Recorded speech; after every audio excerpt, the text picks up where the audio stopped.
Grand prize of Invisalign from Beverly Hills Ortho. Enter now at ESPNLA.com, and remember, you're always smiling at Beverly Hills Orthodontics. Hi, it's LeBron. The Lakers play here. 710 ESPN. KSPN, Los Angeles. A Good Karma Brands radio station. Here we go, Travis Rogers, DeMarco Farr. The far side. You ready for the far side? I'm in the far side. You're in the far Let's side. Go. Welcome to the Travis and DeMarco Show. So let's get to the fun, shall we? The Travis and DeMarco Show right now. Yeah. Yes, sir. You're in the house. Hello. Yes, in the house. You went. You made it. Last night you got crypto. out. Yeah, you were wavering the last I saw you. Whose car was that?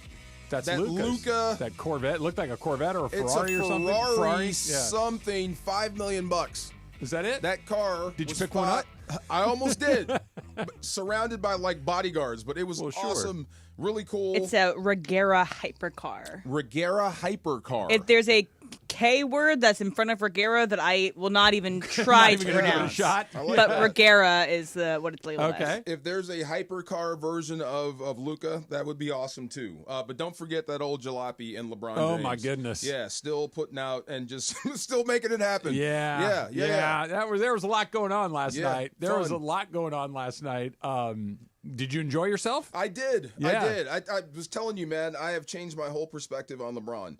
I've seen him, met him, sidelines of Rams games, various whatevers, what's up, how you doing?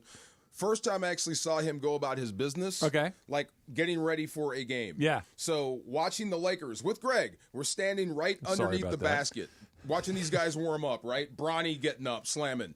Luka having a blast playing basketball. Good Lord.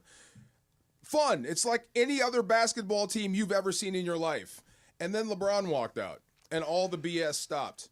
Yeah. I mean, look, I'm trying to think of an analogy that doesn't imply age because that feels easy. That. It's not that. Nope. That's what. It's not the teacher walking into the classroom because that's an older or younger. It's not dad walking in and the kid sitting up a little straighter because that's your gravity. I know gravity what they is mean the by right gravity. word. Yes. This is the. Hey, the guy is here. Everyone mind your business. Respect. There's a respect for we don't mess around when he's here because he doesn't mess around. Did his warm up, didn't miss a step. I swear, every step was ordered. Went from the floor right to the chair, sat down, like he measured everything. Like he completely turned his brain off. I respect that. Yeah. There's so much I want to get into about what we saw last night, but you kind of walked me right to one of the things that it was.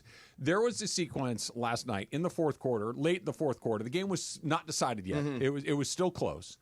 And Luca was in, at least as on TV, he was in the far corner, okay? Kind of behind the three-point line. Hands on his knees, breathing hard.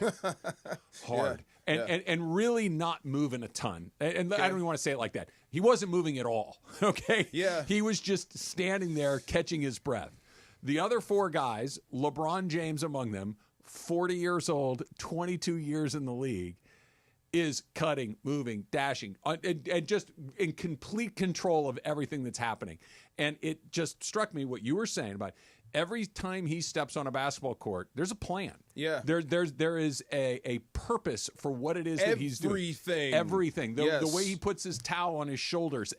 There's not one single aspect of his game that isn't And here's Luka. He can't catch his breath. And the knock on him has been he's out of shape. He's not as physically fit as he should be. And then there's this guy who's 40, who's running circles around everybody on the floor. Man. And it's like, I don't know how you don't see that if you're Luka and go, I got to get a piece. I have to figure that plan out on my own. I wonder if through LeBron's life is fun because it can't be because you're spending half your time getting ready for the next event. Yeah. You know what I mean? Yeah. And I thought about this. This is only his first act. I wonder what the second act is going to be. Luka, you're talking about? No, I'm talking about LeBron. Oh, okay. And when you talk about the greatest of all time, I think he's already started his second act, by the way. Clearly, he's got the ingredients of that. Yeah. But the next phase of LeBron, when he stops playing, whenever that is, will be interesting. But Luka, so watching him warm up, he is insanely more athletic than I thought. Like he was doing dunk contest stuff in warm-ups. It was impressive, right? Wow, this dude's a real athlete. Then watching him play live, plays fast, plays hard, all out, just like LeBron. Yeah. Except if you're going to play that style, you're going to have to get in better shape. You have to be in better shape. Because you're going to wear yourself out. He was gassed. And That's your I don't even mean that as like an insult. It's just he was done. I could see how that would drive Jason Kidd or whoever crazy. Like, dude, if you're going to play like that, to be better, you're going to have to get in better shape. But I'm scoring 30 points a game, but you're also gassed at the end. And it's just butt heads. Now you're a Laker. I get it now. you watch LeBron, and here's the thing. There have been reasons to criticize LeBron that I think some of them are at least partway legitimate. Some of it is just BS because people don't like him. So you can, I can just throw that stuff away. It's like you just don't like him, so you're finding reasons to criticize him. But the thing that he's never been hurt, real knock on wood, he's never been, hey, is he in shape? Never for one single second. You're talking about LeBron? About LeBron James. And it's just, he is this the dude don't have an ounce of body fat on him. Force that just keeps coming at you. Yeah. And I don't know how, if you look around at most of these guys in the NBA are incredibly athletic specimens. But if you're Luka and you're like, hold on a second, that guy, he's one of the few guys that I look at and say, he might be better than me. Yeah. Okay. And he's 20 years-ish older than me. He's in a lot better shape than me. He's done more than me. How do I get in on that? That's what I'm just. Even Luka was, like I said, having fun. He didn't really change, but even Luka kind of straightened up when LeBron came out. So clearly, it's having an effect. Yeah. If you want to be like that, then watch what he does and adopt some of that. But don't lose your entire personality. But But talent-wise, Joe, forget about it. Forget about it. Yeah. I still don't know, and I'm with you. Thank you, Nico. I am so with that. They that. showed him on TV, by the way. Did they really? Yes. Okay. Thank you, Nico. They showed him on TV. They showed AD. They showed AD getting his little video tribute and all that stuff. So it was about what we thought. And Luka did not have the revenge game, at least from the perspective of he went out there and dropped 40 on somebody. He didn't even get to the 31.5, the prize picks number that we were talking about. He was well below that, but he also did have a triple-double and played great. Yeah, fantastic. Okay, so where are you on Austin Reeves now? Exactly where I've always been. Where's that? He's a really good offensive player. I'm with you. Yeah. Totally. He is a very good NBA player, but he's a step better than that on the offensive end, and he's a step worse than that on the defensive end. In the Goodfellas Sopranos style, I'm proposing him for membership. We need to make him. Yeah. Well, there's only one way you get made in this league. I mean, there's only one way. He's an earner. He's important.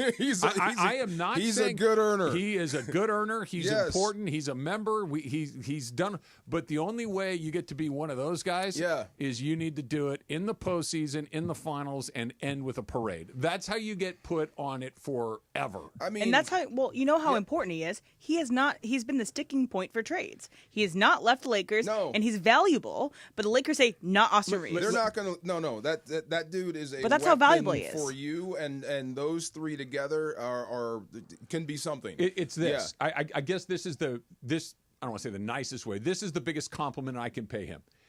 He's the third best player on a team that has a chance to win a title.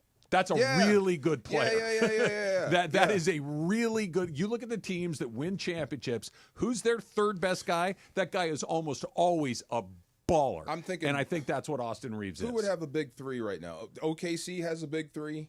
No, they the Celtics. Don't. No, the Celtics have two. Okay. OKC does not. OKC hasn't even been in the finals. They have a big zero. They have good players, but until you've done some stuff, you're not a big anything. Third best player on a team. Yeah. And I'm trying to think where I would put AR right now because the dude, like Michael Thompson said it. Kyrie is going to be guarding AR. And I'm like, okay, let me check this out. Well, he absolutely killed him. Well, he's going to cook Kyrie over and over part again. Of him. That's what I'm saying. I mean, so when you have to focus so much energy on Luka and LeBron, and your third best or fourth best defender is trying to guard him, he's to the rack. He's going to get what he wants more often than not. DFS said this best, that the type of shots that he's getting with Luka and LeBron is buck naked, wide open. Yeah, that's what I'm saying. Yeah. But LeBron's getting buck naked, wide open shots. You know what I mean? It's like you have to. You have to. And that's the thing that I want to get into coming up in just a little bit is it feels like Luka was really good last night. I want to start each sentence by saying Luka was really good last night. But it feels like there's so much more to get out of him because last night for like Luka Doncic, that felt like an B+, A- kind of game. It was good. It was a win. No, I'm not throwing cold water on the win. I'm not throwing cold water on his but that's not the best he is. No. He can be way better than that. They can be better. And so can Dallas. It is what it was what it is. I'm back in on tribute videos. I was dead wrong. I apologize. That was awesome. The AD thing. It was weird. Yeah, sure. If you say so. But it was cool, though. It was very, very, very, very cool. So that was awesome. Why was it so cool? Because they showed all the stuff like the bubble, the pandemic, him and LeBron just being like buddies and everything. It was dope. It was very emotional. It was weird. Was it? Yeah, it was. It was very emotional. But it was weird the timing of it. Because it's like between the first and second quarter, right? Luka had just done something, and he turned to the Mavericks bench and was shouting. Sure. So the whole place was kind of, And then right after that, they did the AD tribute video. So, but it was cool, though. AD is a very difficult person not to like because I think he's a good dude. Yeah. He played hard. He was a good citizen. He was a great player, all those things. I just don't have an emotional connection to him in any meaningful way at all. It's crazy. I mean, to a man, everyone that you talk to after the video, what have you, his number will be retired. Right. Of course. He's a Hall of Famer who was a Laker for a long time and won a championship. There's some great Lakers that aren't up there. That's what I'm saying. Hall of Famers. They have to be Hall of Famers. Yeah, I know. Yeah. And he's a Hall, like he could decide tomorrow he wants to go, be a sheep rancher or something. He's going to the Hall of Fame. He doesn't have to do anything else. He's in. Yeah. But he's a no-brainer. That's what I mean. It reminded you of those Hall of Fame moments. But that's the thing. Like I've never had the question of whether he's a great player.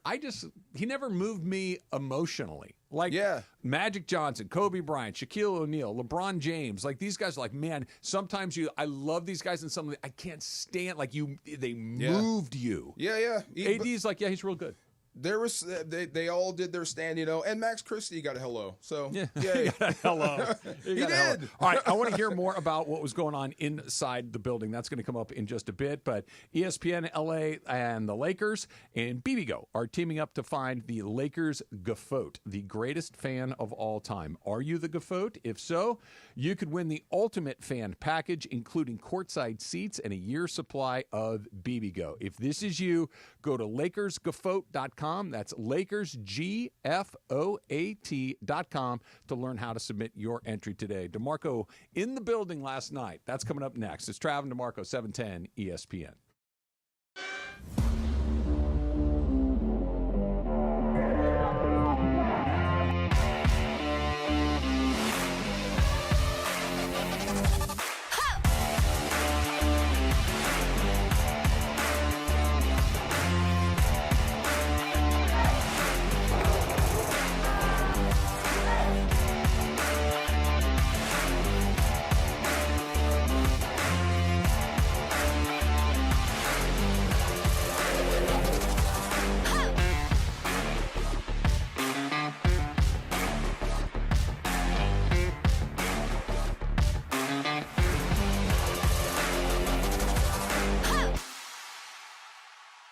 Are you the greatest Laker fan of all time?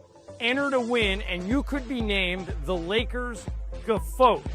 That's right, Gaffote. The winner will receive the ultimate fan package, including courtside seats, exclusive experiences, Lakers swag, and BBGO for a year.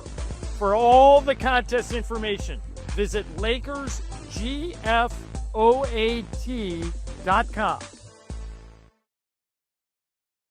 Hiring. Have you ever felt like you're missing out on meeting truly great candidates for your roles? It seems impossible to find them, but they have to be out there somewhere, right? Well, they're not hard to find when you know where to go, and that place is ZipRecruiter.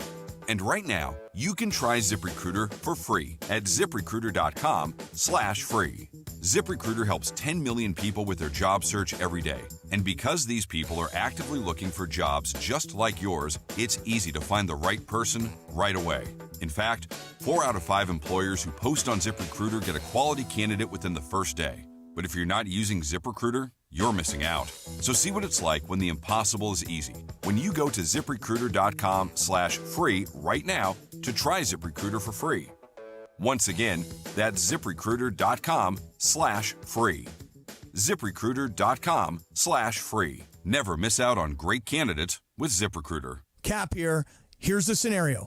Your home is flooded and the damage is severe. Now it feels like your insurance company is turning on you. They won't approve a replacement living arrangement and the adjuster leaves you in the lurch. Take a breath and call Avner Gatt. With years of experience and a passion for helping people, if you've got water damage at home, call Avner Gatt today. 818-917-5256 or avnergatt.com. That's 818-917-5256. Avner Gatt. Your claim, our game. Something amazing is happening. Despite a citywide blackout, this company is still up and running. That's because CDW deployed and managed a cost-effective Eaton Triplite Series Smart Pro UPS to safeguard equipment easily and reliably. Keep the power on and protect your IT equipment from electrical challenges. Triplite by Eaton and CDW. Make amazing happen. Find out more at cdw.com/triplite. Mr. President? Agent Collins, come on in. Catch the new Hulu original, Paradise. Some conspiracies are bigger than they seem. When I became president, first thing I asked about was the secrets. Aliens. Who killed JFK? He's the only one I really trust. And I want to tell you the truth. Starring Sterling K. Brown, Julianne Nicholson, and James Marsden. The biggest secret is right under your nose. What aren't you telling me? The Hulu original series, Paradise. New episodes Tuesdays, streaming on Hulu. It's the Travis and DeMarco Show. Travis Rodgers and DeMarco Farr. But I think there's a but. I think there's a but, but not a big but. It's a little narrow but. The Travis and DeMarco Show rolls on. On LA's mega sports station, 710 ESPN. All my exes live in Texas. Nico? Well, that was a Nike / Jumpman ad, right? Oh, right. For Luca. And then right where they hit the Texas is when the engine from that spaceship roars. Oh my gosh. Wow. Oh, see, this is what you do when you are new in town and you go to the local bar, pub, what have you. You want to make friends, you buy around for the bar. Yeah. Luca did that with parking. I thought that was fantastic. Terrific. Yes. That's how you do it. First of all, everybody hates paying for parking. It's always crazy expensive. Right. Like every time you pay for parking, like, did I just get Hustled? ripped off for? Oh, you have to think about it? Of course you did. Yes. We went to when we were in Hawaii. Yes. Right. So we decided we were going to go. We're going to go down to a different beach. We wanted to walk on a different beach. So we drove because it was 10 miles away. So we're like, we'll drive down there. We'll park the car and we'll walk down there for the day. Yeah. So we find this lot, and it's one of those, you pull the ticket. I'm on vacation. I'm not really paying super close attention. And pull the ticket, arm goes up, we pull in, find a spot, and we go walk around for a few hours and come back and put the ticket in to leave. And how much was it? A lot. Over $50. A lot. A lot. Wow. Let's just leave it at a lot. Oh, my gosh. And I'm like, to park my crappy rental car there for a few hours costs that much money? So that happened to us in San Diego, like, I want to say a month and a half ago or whatever. We went to visit Christian's brother, and we went to Gaslamp. And you know how they have, like, the little ones, not the bigger ones by, like, where the Padres play. And we're like, oh, we're just going to be in and out of this place, whatever. It ended up being 2 hours. It was like, it was $50, like $55. I was like, you know what? I'd rather pay that than the ticket for, like messing with the meter. But the meter would have been cheaper. We just couldn't find one. To your point, DeMarco, if somebody comes in and goes, hey, one on the house on me, everybody's like, hey, thanks, man. Yeah. One Laker parking ticket on me. Love you forever. Okay, but do you guys search? I forgave your turnovers. A lot of times it's, one, there are spaces available, and two, it's closer to where you are. How desperate do you get where you're like, I'll just pay whatever? Almost never. Almost never? Almost never. You'll circle the block. You'll go a mile away. I will hunt for a better spot. Not a better spot, like closer, a cheaper spot. So say valet. Okay, you will. What about you with kids? See, that are under Susan 10. and I are in lockstep on this one. Okay. We will carry the We're kids. walking. We will walk this off. Respect. Yeah. Okay. And I We're don't not fancy paying. myself. Morales would object and say, Yeah. this is where he would interject and say, Trav squeezes the quarter until the eagle screams. Yes, that's what he would say right now. Yeah. I don't consider myself a cheap person. No, I get you. But there Yeah. are just some things I'm like, I'm not paying you that much for that. Best advice I ever got was invest in parking lots. Frank McCourt yeah. is still collecting money every time we go to Dodger Stadium because we all drive our car, park it there, wait 2 hours to get out, and he's just collecting $50 from everybody laughing in our faces. I want to live in a neighborhood where the kids are playing. Here, give them $5, watch the car. Yeah. You know, I'll be right back. No. I don't know. I mean, I'm trying to those neighborhoods. I don't feel like inflation. $10, $10, $20, $10. $10 ain't enough, bruh. $20. Watch the car. Yeah. No. Okay. Gone again. Yeah. You're gonna need something with a third digit for Just that. saying. Yeah. So what was it like in the building last night? On TV, electric. it felt like a playoff game. Yeah, it really did. It was fun. There's a buzz, and talking to unnamed Laker player because radio. He says he can remember of how some great runs began, and it feels something like this. Yeah, when there's just a buzz everywhere, and you can feel it. And it all has to do with Luka. Talking about that too. Right after the 80 tribute video, we were talking about what you said, the impact of, and how Luka has already galvanized the fan base like nobody else. Instantly. Right. Instantly. Yes. It was the only other time that I can remember that in recent history, at least, was when Shaq came from Orlando and they signed him as a free agent. It's like, oh, the Lakers are gonna be good. Like, we got Shaq, and it didn't take long. Kobe shows up shortly there, and it was like, okay, here we go. And then when LeBron decided to come as a free agent, and they had all these young players, you knew they were going to flip those young players for another big star, but it was, all right, we're on the clock. And Luka's the same thing. It wasn't but if we still need X, Y, and Z, it was like, oh, no, we're good. Yeah. Now, can you get better? Sure. But you don't need to get the other massive piece. You have the best big pieces. Okay. Remember back, this is the Heatles. With LeBron in Miami. What's your thoughts on Spoelstra then and now? Like Eric Spoelstra back then you thought was I'm going to give you an answer that has to do with the Rams. Okay. Pat Riley is Sean McVay in this situation. If Pat Riley trusted Eric Spoelstra, I trust Eric Spoelstra. Okay. That Pat Riley said him is the ultimate stamp of approval.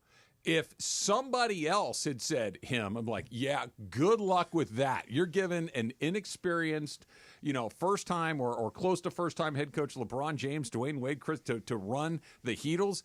Good luck with that. But that Riley was comfortable with it made me comfortable with it. No doubt. Okay.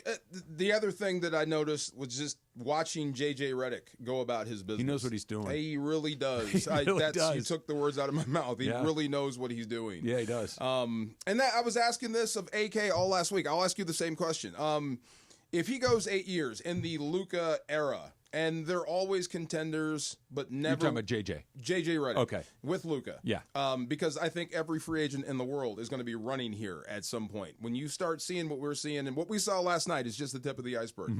You're going to want to come this way. I think that's possible. Certain positions. Yeah. That want to play with him. And with LeBron, the best player in the world is a guy that's going to help you get better. Think about that for a while. But just watching JJ.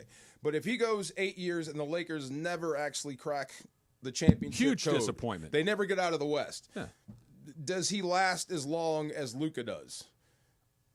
Well, that's an interesting question. Yeah. No, I think is the short answer. Okay. I don't think you can have That's Luka why I brought Doncic up Spoelstra, because he's still there. Yeah. Luka but here's the thing. They went to the title or the championship 4 times with him. Okay. Won it twice. Right. And have been back twice since without LeBron. Okay. So he's continually taking his team to the championship round. Right. So I think he's one of the very few guys that I think is there as long as he would like to be there, as long as they continue to be halfway decent. If Luka is here, to use your number, 8 years, and the Lakers never get to the NBA Finals, I don't think that 8 years from now J.J. Redick is still the coach. Okay. I just don't, because Luka, there are obviously extenuating circumstances, injuries and everything else. But like you said, if Luka's here and healthy and playing well, other people are going to want to come here and play, which means you're going to have a pretty darn good team. So if you keep missing towards the top, at some point you're like, hey, what?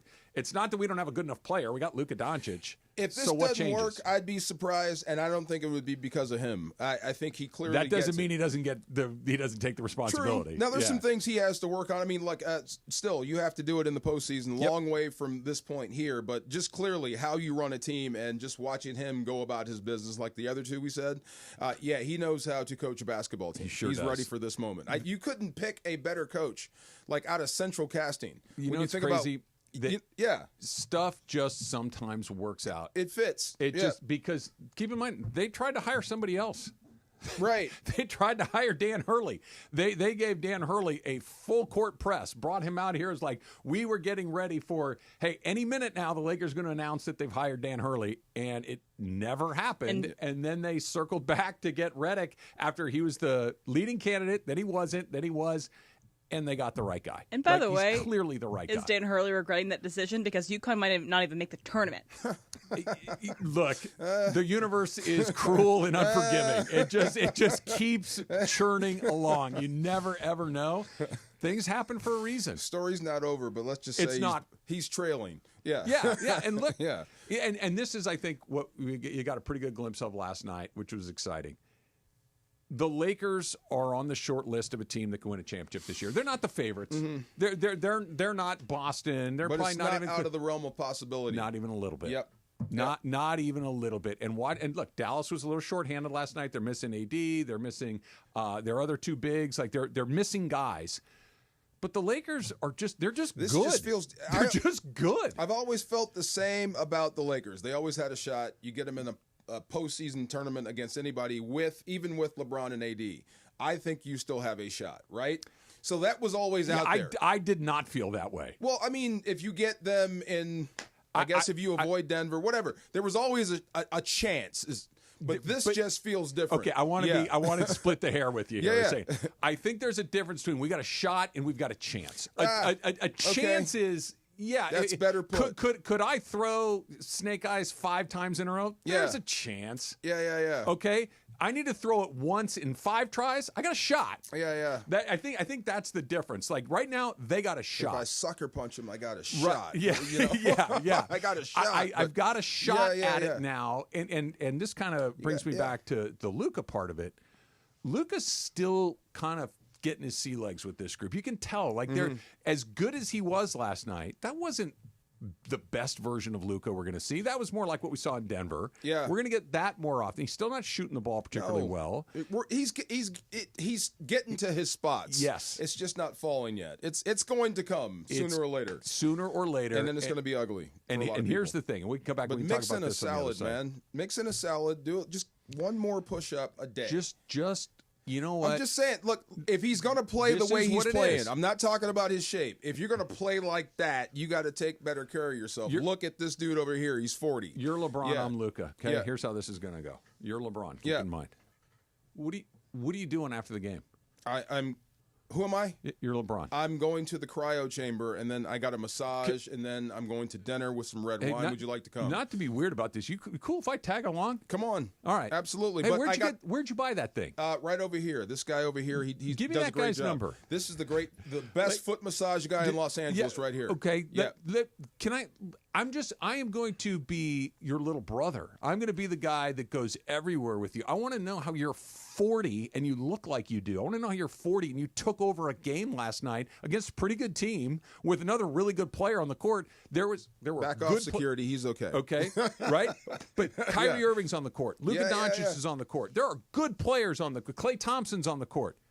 LeBron was the best player on the court. Yeah. In the fourth quarter, LeBron was the best player on the floor, and it wasn't really that close. That's the other thing about LeBron after 22 years. He has played with just about everybody. He had teammates everywhere.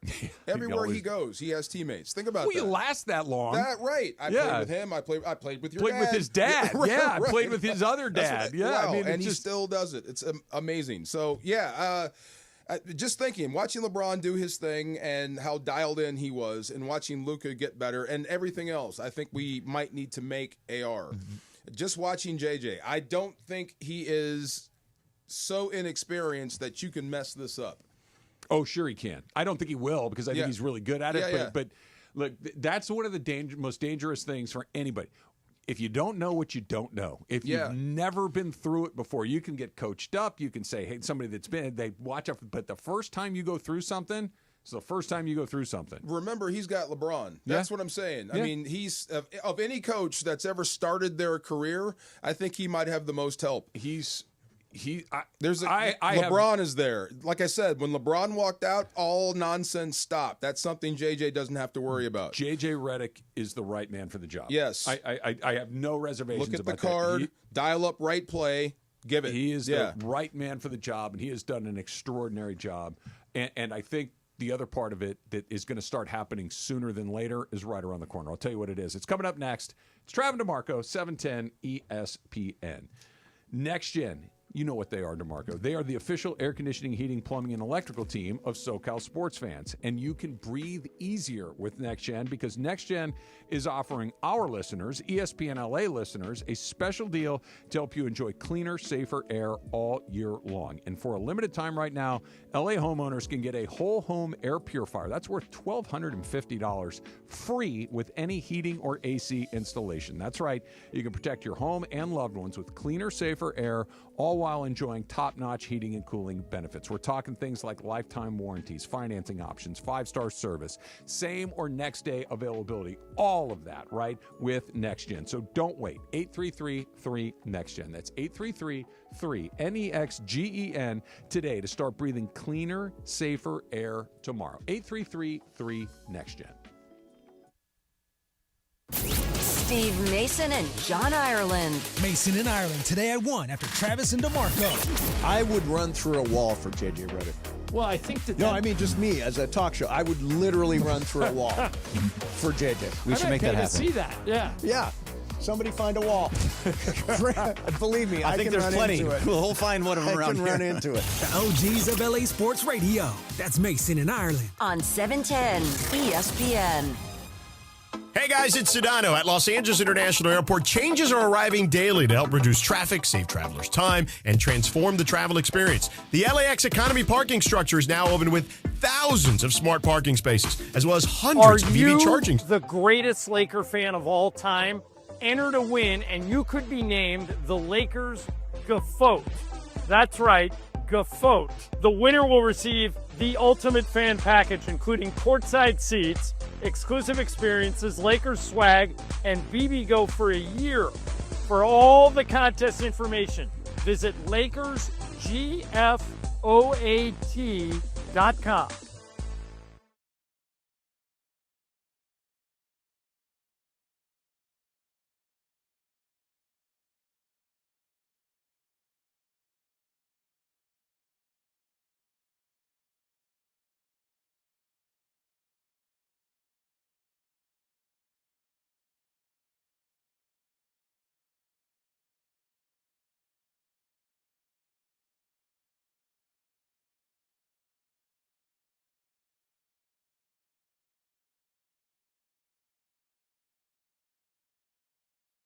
The stage. Tune in Thursday for your cue to call and win. Neil Young, September 15th, Hollywood Bowl, presented by Live Nation. Don't miss it. You still thinking job change in the new year? Yeah, I need something that's in high demand and more stable in this economy. IT?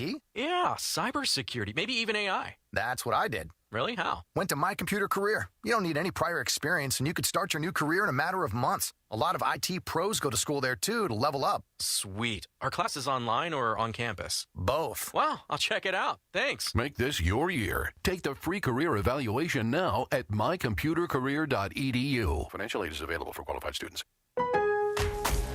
Lowe's knows that your business is built on speed and trust. That's why the Lowe's Pro Desk is here to get you what you need the moment you need it.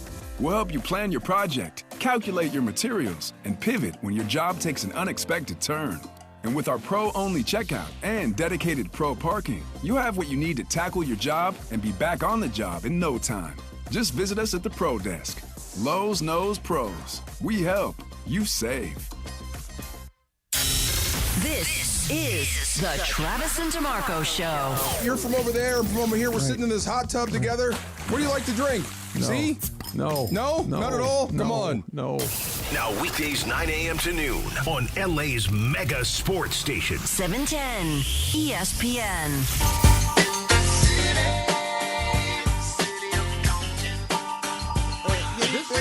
This reminds me. This What? song, California Love. Oh, Right? hold on.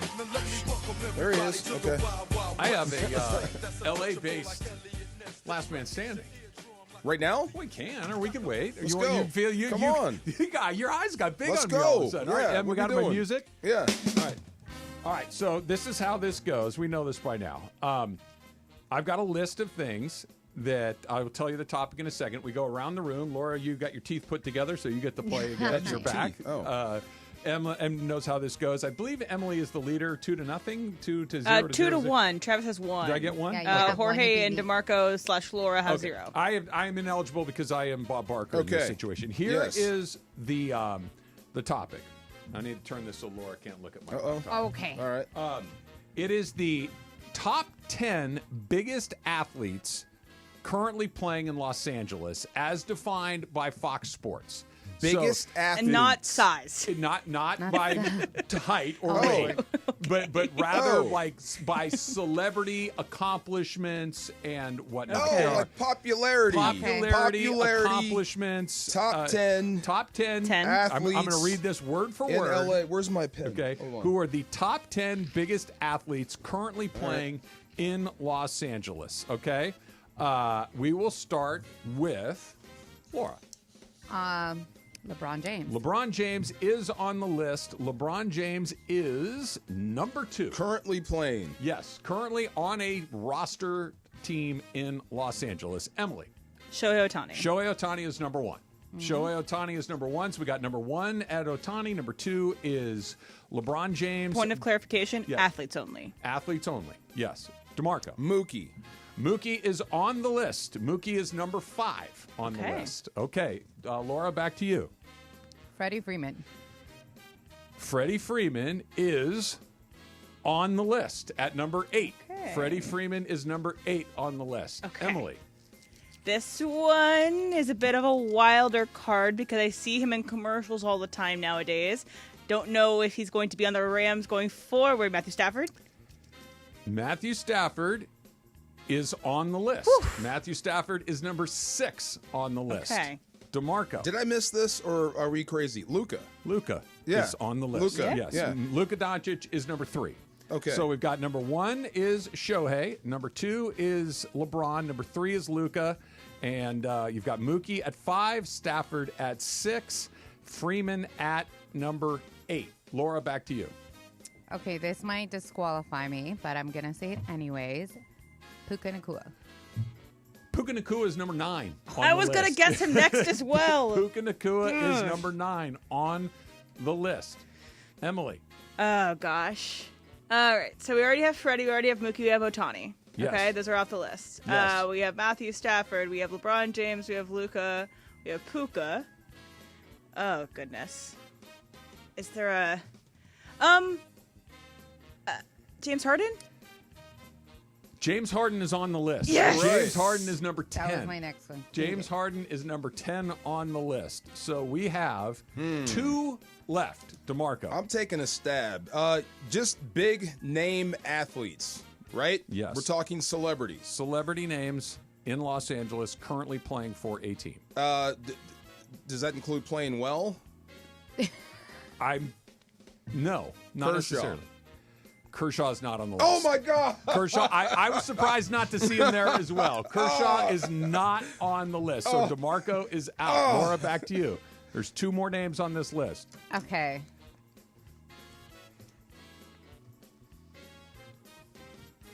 I'm going to go with an off-the-board one. Okay.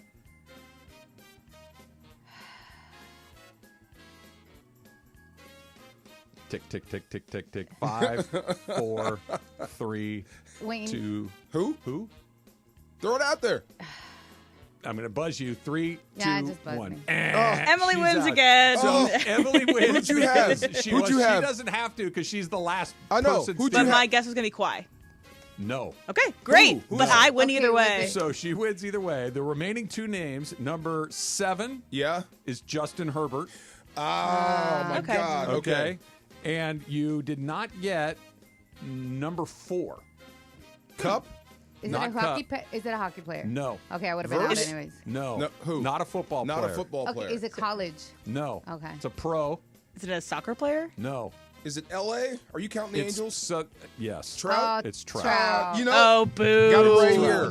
It's Trout. What ads does he do? Yeah, he's won the MVP 3 times. Okay, but star power. There are athletes out there. Whatever. No, I'm just saying. I disagree with Fox Sports' list. I'm with her. But Emily wins anyway. Yeah. Congrats, Right? Emily. That's a lot of star power. That's a lot of star Kawhi power. Leonard is not on the list. No, I picked Kershaw. I'm like, I got Kershaw's Trout. not I'm on like, the list. Trout or Kershaw. That's why I'm like, playing well or not. Yamamoto's not on the list. Sasaki's not on the list. Like, I know these guys just got it. Blake Snell's not. Like, there's a lot of guys that are It's also really hard for baseball accomplished. players to pop on the star power list, I feel like. Yeah. It is. And that's why But also, most of these are baseball players. Mike Trout, well, Betts and Ohtani in particular transcends baseball. I think he's the only baseball player that would be mobbed in a place if he just showed up. Trout could walk through the mall and people be like, I think that was You ever Trout. thought of that? Who plays the most games of all professional sports? Baseball players. And they're anonymous. How does that work? Because it's not the sport that we all You're on gravitate. TV every And day. it's different, too, because it's not like football where your face is blocked. It may be on every day in your home and Yeah. in my home, but it's, Laura, do you have a baseball game on in your house every night? Every night, no, but Yeah. most nights. Okay. yes. Is it the Dodgers every night? It's when it's mostly on? it's Right. Dodgers. But during the thick of baseball season, it's the most unavoidable sport. It's on every day. It's super regional. But people It's also super only regional. follow their team. That's Like, what I'm saying. Yeah, it's, okay. That's what it is. As I a don't care for the Rams Reds. fan, Yeah. I pay attention to what the Lions are doing. Okay? Yeah. As a Yeah. Dodger fan, I don't care what the Tigers do. You just watch the Dodgers. I don't care. Okay? The Tigers are completely irrelevant to my experience as a Dodger fan. Yeah. My experience as a Rams fan is related to what happens to the Lions. It's still mind-bending. Yeah. 162 games, and you don't know what the guy looks like. It used to be different. Yeah. I think it kind of changed permanently in the 80s, is I think when the NFL just really squashed baseball for good. Would a Hard Knocks for baseball be fun? They did it. They're doing it right now. They're releasing it with the Red Sox, and yeah. they were not very good last year. They're releasing it on Netflix. The show wasn't good, or the Sox weren't very good? The Sox were not very good. The show is not out yet. I'm dying to see that. I want to see behind the scenes for baseball players. I'll check it out. Yeah. Baseball players, for the most part, okay, and again, I count myself among them. Not particularly smart, generally speaking, right? They're not. Yeah. They're not the most erudite, well-rounded people on the face of the earth. So they and do a the lot of same thing monotony. every day, right? Yes, because you play every day. You don't get a chance to. Yeah. Routine. And it's baseball. Like baseball is my favorite sport. Everybody watches football. If you put on the Jacksonville Jaguars Hard Knocks, I'll check that out. If you put on the Hard Knocks of the Tampa Bay Rays. But there's nothing like a good baseball meltdown. Because you're so regimented, and when you get knocked off that routine, you go completely bonkers, and it is funny. I think we'll have less because we'll have, just the ABS system, so you'll have less of those meltdowns. That's true. Well, Max Scherzer would feel differently than you, Emily. He was displeased with the ABS system last night. Max Scherzer displeased? Shocking. Max Scherzer was in a bad mood. It may come as a huge shock to a number of you, but he was. Good morning, Max. How do you know? Yeah.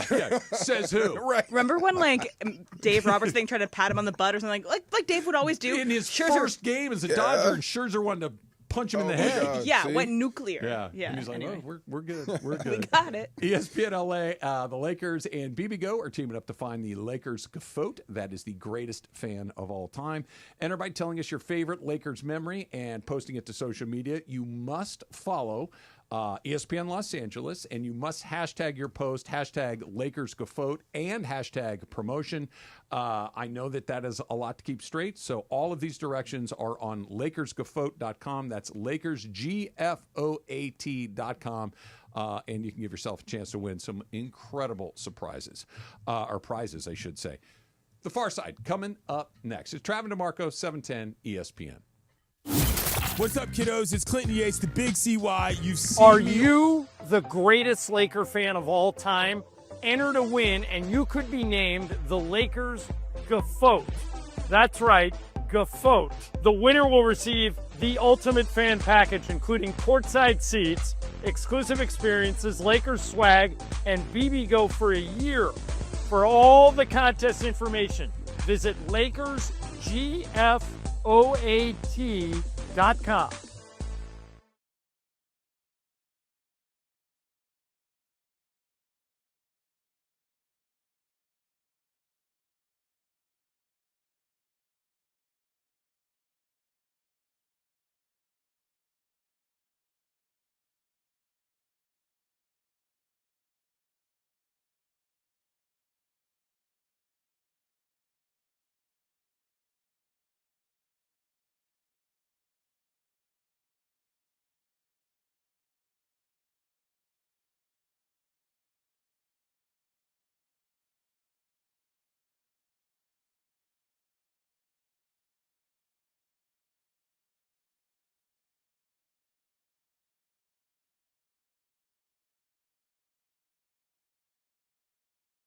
Number 2. Desi Banks, live April 25th. And the number 1 reason. Spring break is almost here. Book your break at MorongoCasinoResort.com or on the app today. Morongo, good times.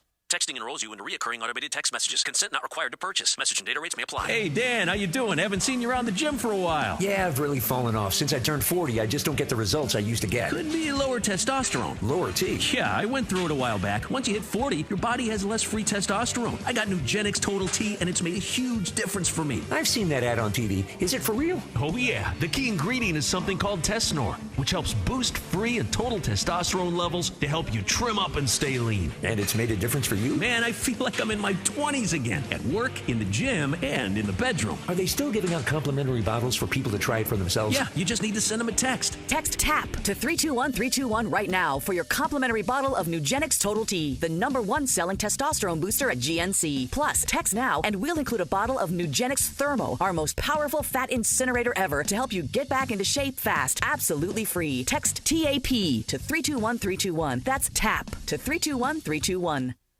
You unlock this door with a key of imagination. Beyond it is another dimension. A dimension of sound, a dimension of sight, a dimension of mind. You're moving into the land of shadow and substance, of things and ideas. You've crossed over into the far side. I'm in the far side. You're in the far Let's side. Go. It is the middle ground between light and shadow. Do you know what helped? 4 or 5 hour ride. I jumped in the ocean. It helped. Between science and superstition. I gotta feel quick. I gotta feel quick. I gotta feel fast. I want to feel naked out there. And it lies between the pit of man's fears and the summit of his knowledge. The far side. All right, 2 things gotta convey. Me being on this bus, this is the first time we hit St. Louis, and I was so enamored with this dude that was actually from the University of Pittsburgh. His name was Sean Gilbert. He was a Pro Bowler here in Los Angeles like in 93. I got here in 94. We moved in 95. But he was one of the best players I've ever seen in my life. You've heard me talk about Steve Ettman, the guy I went to college with. Sure. 6'5", 315 pounds, no body fat.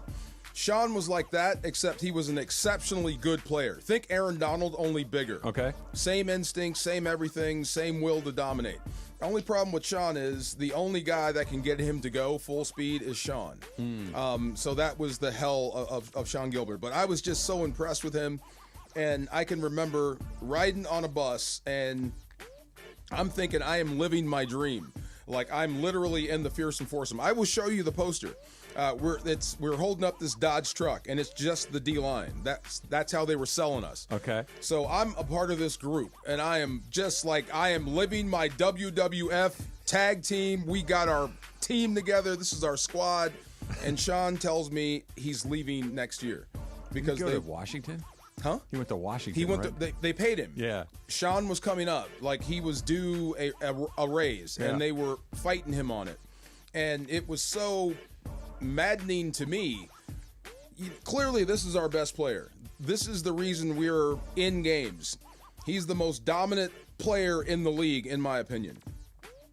Pay him so we can continue and get better together. And it's the first time I realized that the NFL is a business. You know, it's more than just the game because I'm still in that college mode. Sure. We're going to be together forever. Right. Nope, this is a business. Guys move on. But it just made no sense because he went on, he played for somebody else, and he was just as disruptive for them when he could be here, and it put more pressure on us. So it was just weird. So I think about the business of football as we go through this whole Matthew Stafford Rams thing.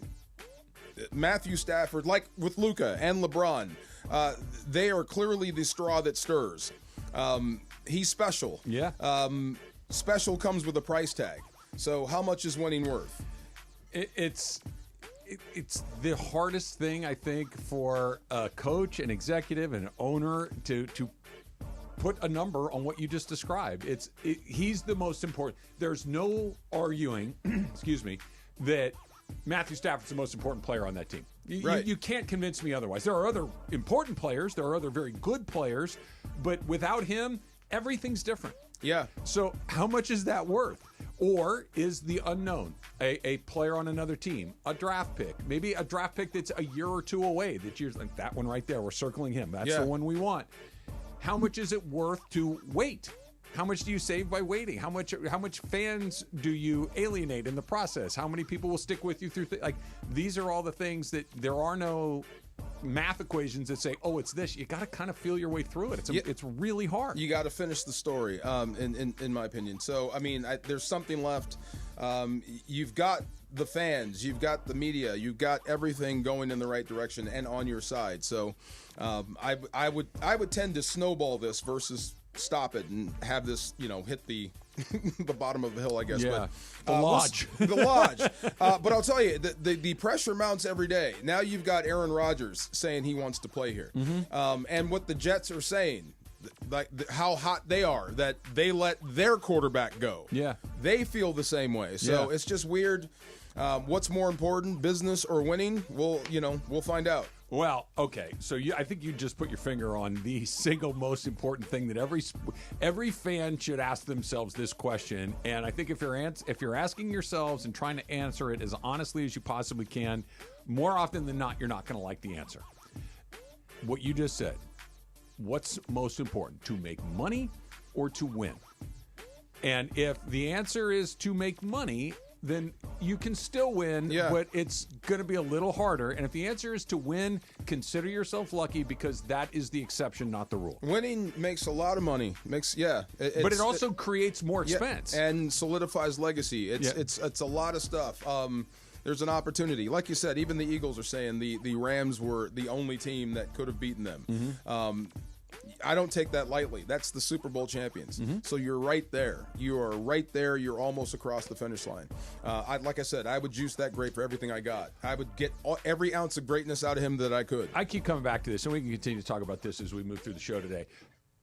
This is going to work out and maybe I'm being just a little bit naive, maybe a little optimistic or whatever it is. And I typically am not either one of those things, I don't think.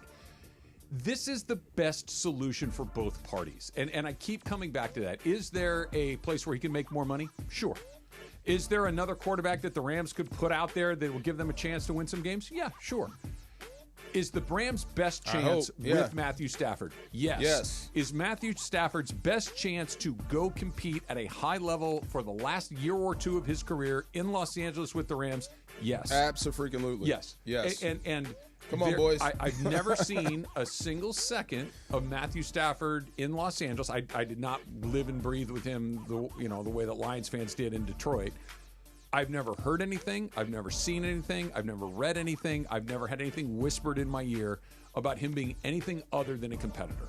He is a competitor. He wants to win. He wants to go out and win football games first. Yeah. And get paid while he's doing it. I think that's accurate. Yeah. So you can't fake that. No, I don't think you can either. Yeah. I completely agree. Especially so not at that position, not the way he plays. No. This idea that I'm going to get an extra $2 or $3 million to go be on a dog water football team.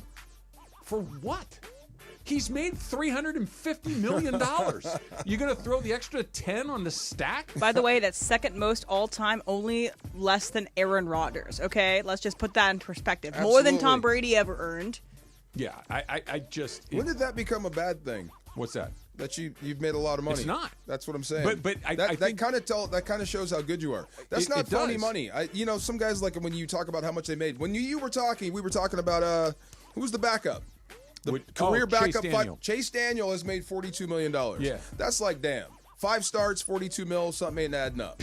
Right? But it is what it is. Yeah. That's just the business of football. And you have to be good to last that long. Agreed. To make that much money. I am not knocking Chase. Yeah. But when did it become a bad thing that one of the best quarterbacks we've ever seen has made a ton of money? It's not. And I don't think anybody is saying that it is. I wasn't saying that. Yeah. No, yeah. I don't. I think what it says is, though, when you are 37 years old, and you've made $350 million, and your final few bites at the apple are right in front of you. This isn't Luca where, hey, I got 10 years of this. Yeah. This is, I got a year or two of this, and I have gotten paid. I have made a lot of money. I want what's fair, but I don't need to get the very last dime out of this, because I think that's the point. That if this were, who's a quarterback that has it? If you're Brock Purdy. Yeah. Okay? And I'm not saying Brock Purdy's in the same level as Stafford. He's not.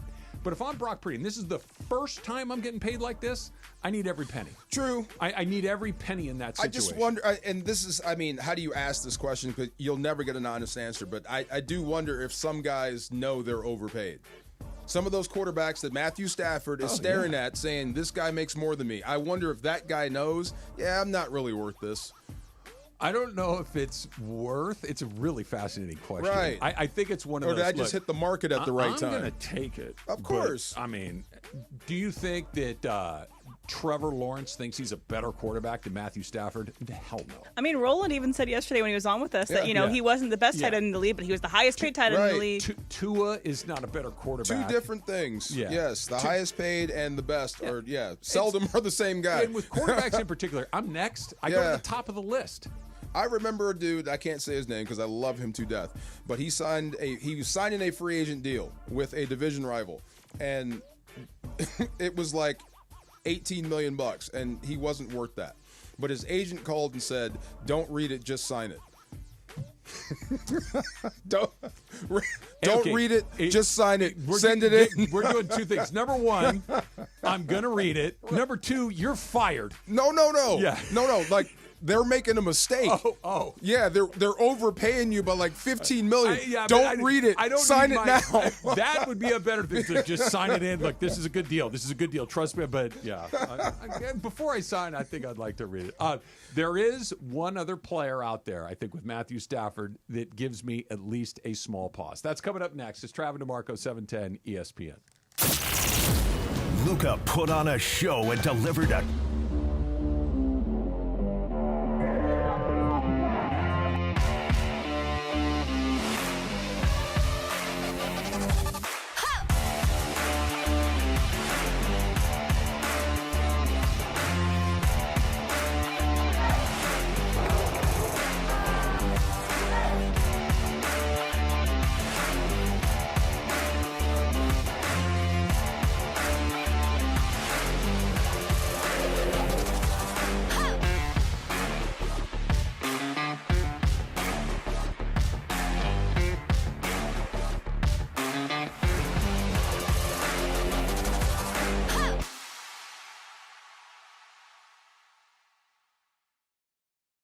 Are you the greatest Laker fan of all time?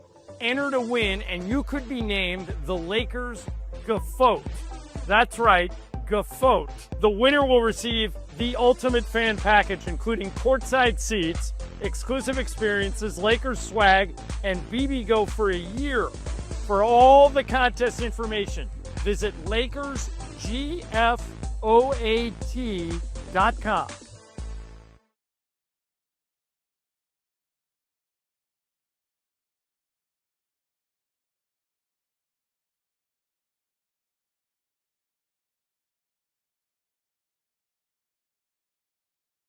Bank provides employment information or gives job referrals, you may request to be placed on the station's mailing list for future career opportunities. To learn more about careers at Good Karma Brands, please email careers@goodkarmabrands.com.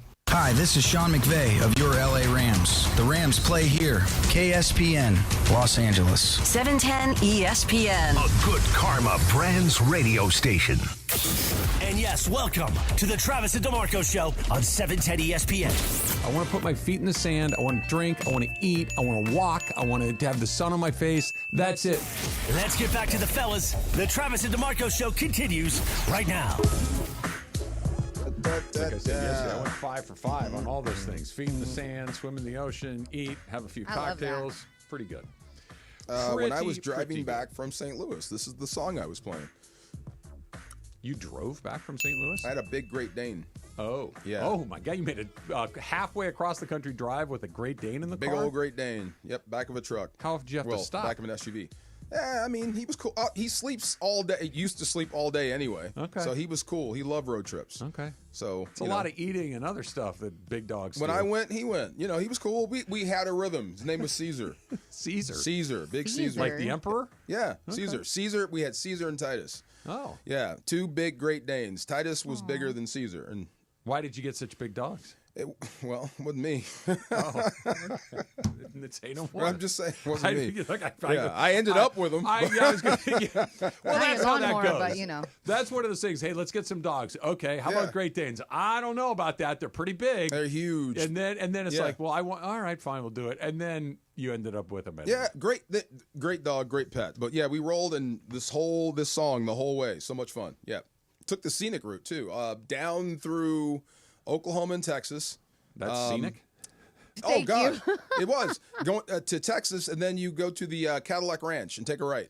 What's the Cadillac Ranch? Graveyard. Okay. Where all those Cadillacs are stuck in the ground. Oh, in the ground? Yeah. Okay. And there's spray can paints everywhere. You can spray paint stuff, take pictures. It's awesome. You know what's also going through like Colorado and going through western Colorado into Utah, and you see Moab and you see the mountains that way and too. stuff. I almost got stuck up there.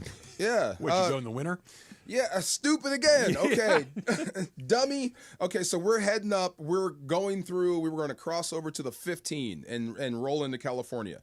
Through what is that park up there? Is that Wyoming? Through Yellowstone? Through Yellowstone. Yeah, so we okay. were going to go check it out and then cut That's through. kind of circuitous because it's not.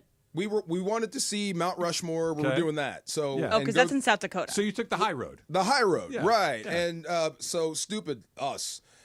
We're What going time of year- uphill. What time of year is this? This is after football. So February? Has to be. It's winter. I'm trying to Football season's geographically place myself too. So you did Texas, and No, also I- Wyoming. No, I did. Different trips. I've gone that okay, way okay. to go Different home. trip. This is the Yeah. time we wanted to go north and go over. Okay, I get that. Yeah. So we were going through and we mapped it. We were going to go through Yellowstone and catch the 15 and come back down. Through Utah, Nevada. Right. Yeah. So we had it all mapped. But we're in February or whatever. Football season's over. So we're headed uphill, but everybody is going the other way. Well, yeah. There's no one going. That wasn't one of those, hey, why are we the only one going this direction? It hit me. Twilight Zone. Wait a minute. This might not be bad. Or this might be bad. Then there's this big sign. This is where it gets stupid. Adverse weather conditions. Yes. And you still kept going. We kept going up. Okay. And guess what? We got snowed in. And in your car? Oh, my God. The angels are with us. We got snowed in. Who's in the car? Me. We weren't married then. Fiance and 2 dogs. Okay. Yeah, Oh, and the we got dogs. stuck. I mean, the snow came in. We got stuck, and it was right outside of this little inn or hotel. My we got friend's- so lucky. My friend's You would've frozen grandfather. to death. He died. Easily, but we Yeah. didn't know. Yeah. We had no My idea. friend's grandfather died that way. Like she lives in Wyoming now, but he was going across this pass and died because he got caught. I realized it. Yeah. Like we could have died, and then we had to wait for the snow to melt. So Sure. when we finally got back to the car, What's that, June? No, well, they plowed it or whatever. Okay. So we got the car, but when we went back down in the daytime, because it was like pitch black and snowing, we were on a cliff and didn't know it. Yeah, we could have gone down the hill. There were buffalo right there. It was nuts, my stupid, God. crazy. So yeah, that turned out to be one horrible trip. Yeah. We made it though. We Well, did make clearly we you're here. Here, made it, yeah. though. You're here. Yeah. Horrible trip. Caesar and Titus are probably in the back seat going, what are these two people doing? Idiots. Where are They wanna Yes. kill me. So that was the one time we took the north route, and from then on we were going south through the Cadillac Graveyard every time. Yeah. Through New Mexico. Well, I'm not going through the mountains or through Yosemite in February. That's stupid. That's aggressive. See? Forgive your kids. They don't know. Yellowstone. What did I say? I said Yosemite. Yeah, Yellowstone. Yosemite probably not great in the winter either. Yeah. A lot of snow. Gonna have there, those. too. What do you put on the tires? Like the Chains on the tires. Yeah. Yes. Yosemite is where they ate people a million years ago. That's the Donner Party. Hard right? pass. Hard pass. No thanks. I don't think I want to. But, well, you know my story, DeMarco, about traveling from St. Louis to Los Angeles. No. My car broke down in St. Louis. So I was driving from Connecticut to move here for this job. No So way. I was coming with my dad, and I was supposed to do it like 5 days. We were going to stop, see some sights. We didn't really have our trip planned, but we were like, let's just see where the roads are clear and where we want to go. So we get to... This was in the summer, right? This is in the summer, Yeah. and it was like in June. And it was the second day, so we drove from Connecticut to like Indiana-ish. And then we were like about an hour outside of St. Louis, and my dad tries to change lanes because he was taking my car, and everything in my life is in this car. Tries to change lanes, get around a car, and everything lights up on the dashboard and starts smoking. So we pull over to the side of the road, and yeah, just not a good situation. Luckily, we were like very close to a car shop, and so this guy just towed us there, like literally 5 seconds, like towed us there, and then realized he couldn't fix it. I had to get a complete new engine, so they had to tow me about an hour to St. Louis, to this Kia dealership in St. Louis.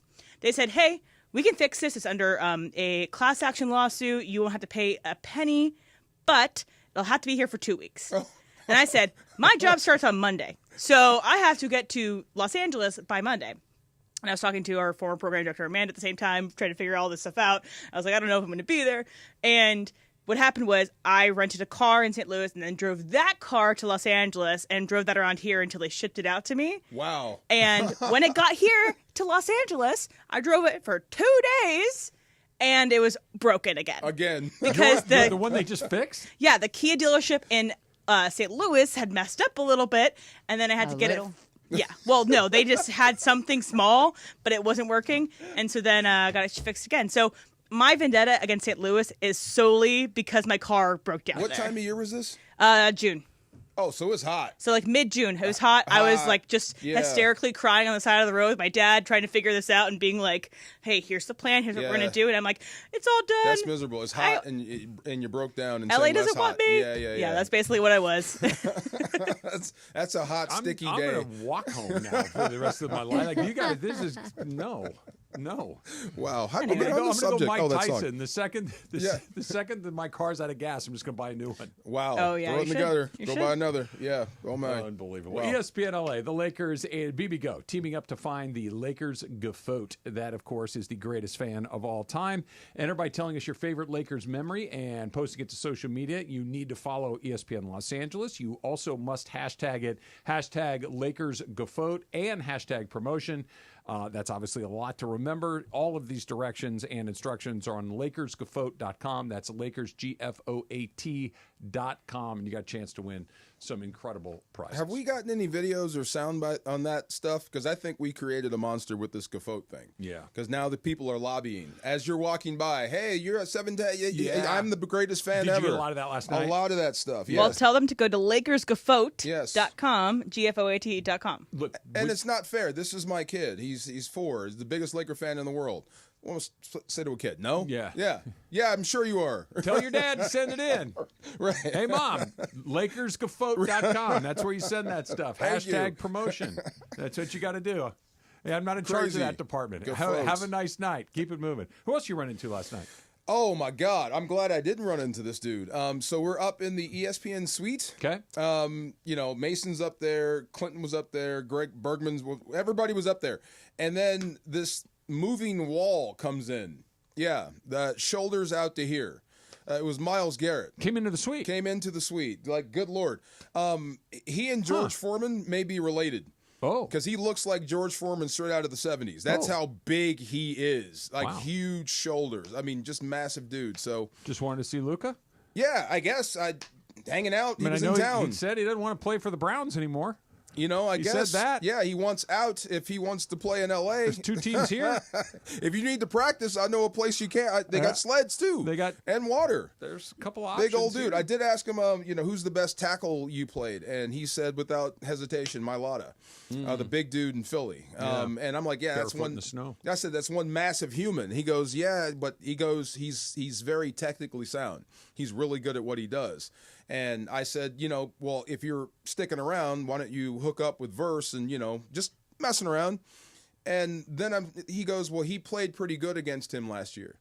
Like, so he's watching Verse. He's watching his progress. It's funny. It's like the young Jedi. Yeah. You know what I mean? Yeah. Yeah. So, he played pretty good.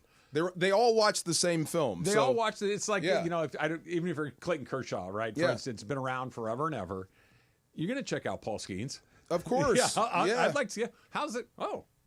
Yeah. Well, okay. In football, when I was chasing John Randall, Bryant Young, or Warren Sapp, so we're all playing the same guards.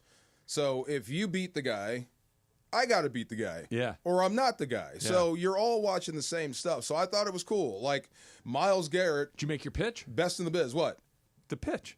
What? To Myles Garrett. I don't think I have to make a pitch. I think the fact that he's here says it all. Okay. Yeah. I mean, this is where you want to go if you want to be a pass rusher. Really. I mean, you can do this all day outdoors. The grass is always... which team, though? That's the thing. I mean, if I'm him, I just would love playing in Los Angeles. Yeah. So if Myles Garrett wants to play in L.A., he's a Hall of Famer.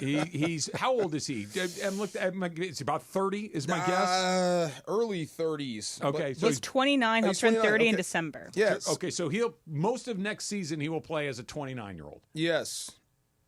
You're still on the right side. I mean, I don't know what the mechanisms are to get him, but like I said, if Myles Garrett wants to play for you, figure it out. God, yes. Oh my God. It's one thing to see him out on the field or when he's warming up or whatever. See him as a football player. When you walk in and when you see him walk in amongst other humans and he looks different than everyone else. Like, good Lord, I get it. LeBron has a little bit of this too. There's a handful of guys that when I was doing the Lakers pre-op and post that, being inside at the time Staples Center for all these games, you get to see them with your own eyes. Like when you watch it on TV, Wembanyama, like, oh my God, it doesn't even make sense, right? He's 7'5" or 6" or whatever he is, and there's tall that kind of pops even when everyone on the floor is 6'8". If you're 7'5", it's like that looks different. But then there are those guys, I think, DeMarco, that you're talking about where when you see them, they just look different than even around other pros. LeBron James looks different. Giannis looks different. You know who else was like that? Blake Griffin looked different. Just bigger, stronger, almost like comic book ripped. And it's funny. There are not a ton of those guys. I mean this with the utmost respect. LeBron looks like the only thing that looks old is his face. And his hair. Yeah. Yeah, that's it. That's it. That's what I'm saying. Yeah. And everything else, like the dude. Have you ever seen Bernard Hopkins up close, the boxer? I have, yes. Yeah. He has never stopped training every single day. It's just his face. Yes, it's just his face. LeBron is like that. Like he could literally, I could see, he could do this for 5 more years. LeBron took over that game last night in the fourth quarter. Yeah. Like, again, Kyrie Irving's out there. Klay Thompson's out there. Both of those guys are going to the Hall of Fame. Luka Doncic is out there. Just good players all over the place. And if you had dropped in from outer space and said, who's the best player? Right, that one. Him. Right there. 23. Yeah. Him. He's the best guy. That's an easy one. Yeah. And he's 40. I know. And he's been in the league for 22 seasons. And the rejuvenation, the added little bounce or spark or whatever you want to say, and not that LeBron was ever dogging it, because I don't think that was true, but there's just a level of new life in him that was not there a month ago. Now, one thing that sobers me up some, because I see what you see and with LeBron and Luca and everything that we talked about, and like I said, I am proposing AR for membership. I think he's earned it. He's a great earner. But the other part of that is that wasn't Dallas's full squad. No, it wasn't. Yeah, their bigs weren't there. So it's a little bit different. So there's still a long way to go, but that spark, that energy that wasn't there is clearly with this team now. There is a long way to go. And that's worth something. Yeah. It's worth a ton. Yes. There is a long way to go. I am not to the point of Lakers going to win it all, man. There's nobody say it's not that. Yeah. But it's Hey, listen, if they play well, they got a shot. Yeah, and that doesn't make you a gaffote. If you say, like, are they going to win a championship this year? It looks good. They're doing great. They're doing great. They've got two great players. They've got a really, really strong third option. They play with great energy. They've got a good coach. They've got a path that makes some sense to them. This isn't hey, look, man, anything could happen. Yeah. It's not that anymore. It's, hey, something might happen. They just got to play well. They got to get a little better. Luca's got to shoot a little better. Luca's got to get a little fitter.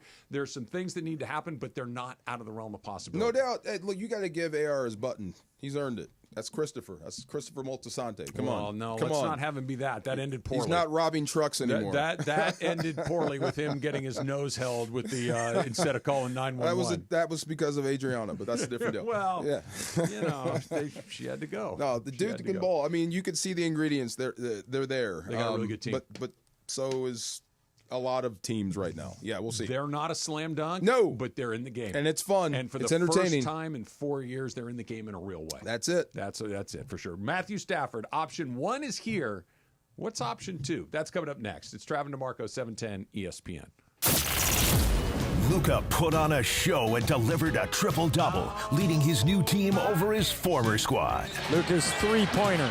Good. Wow, that's a tough shot.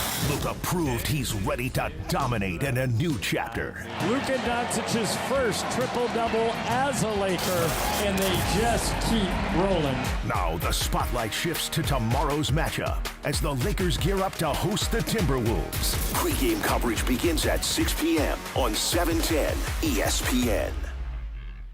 Hey guys, it's Sedano. At Los Angeles International Airport, changes are arriving daily to help reduce traffic, save travelers time, and transform the travel experience. The LAX economy parking structure is now open with thousands of smart parking spaces, as well as hundreds of EV charging stations. Modernized terminals have biometric gates for faster boarding, and in the future, the People Mover train will connect travelers to LA Metro. For more information, go to their website, flylax.com/transforminglax. That's flylax.com/transforminglax.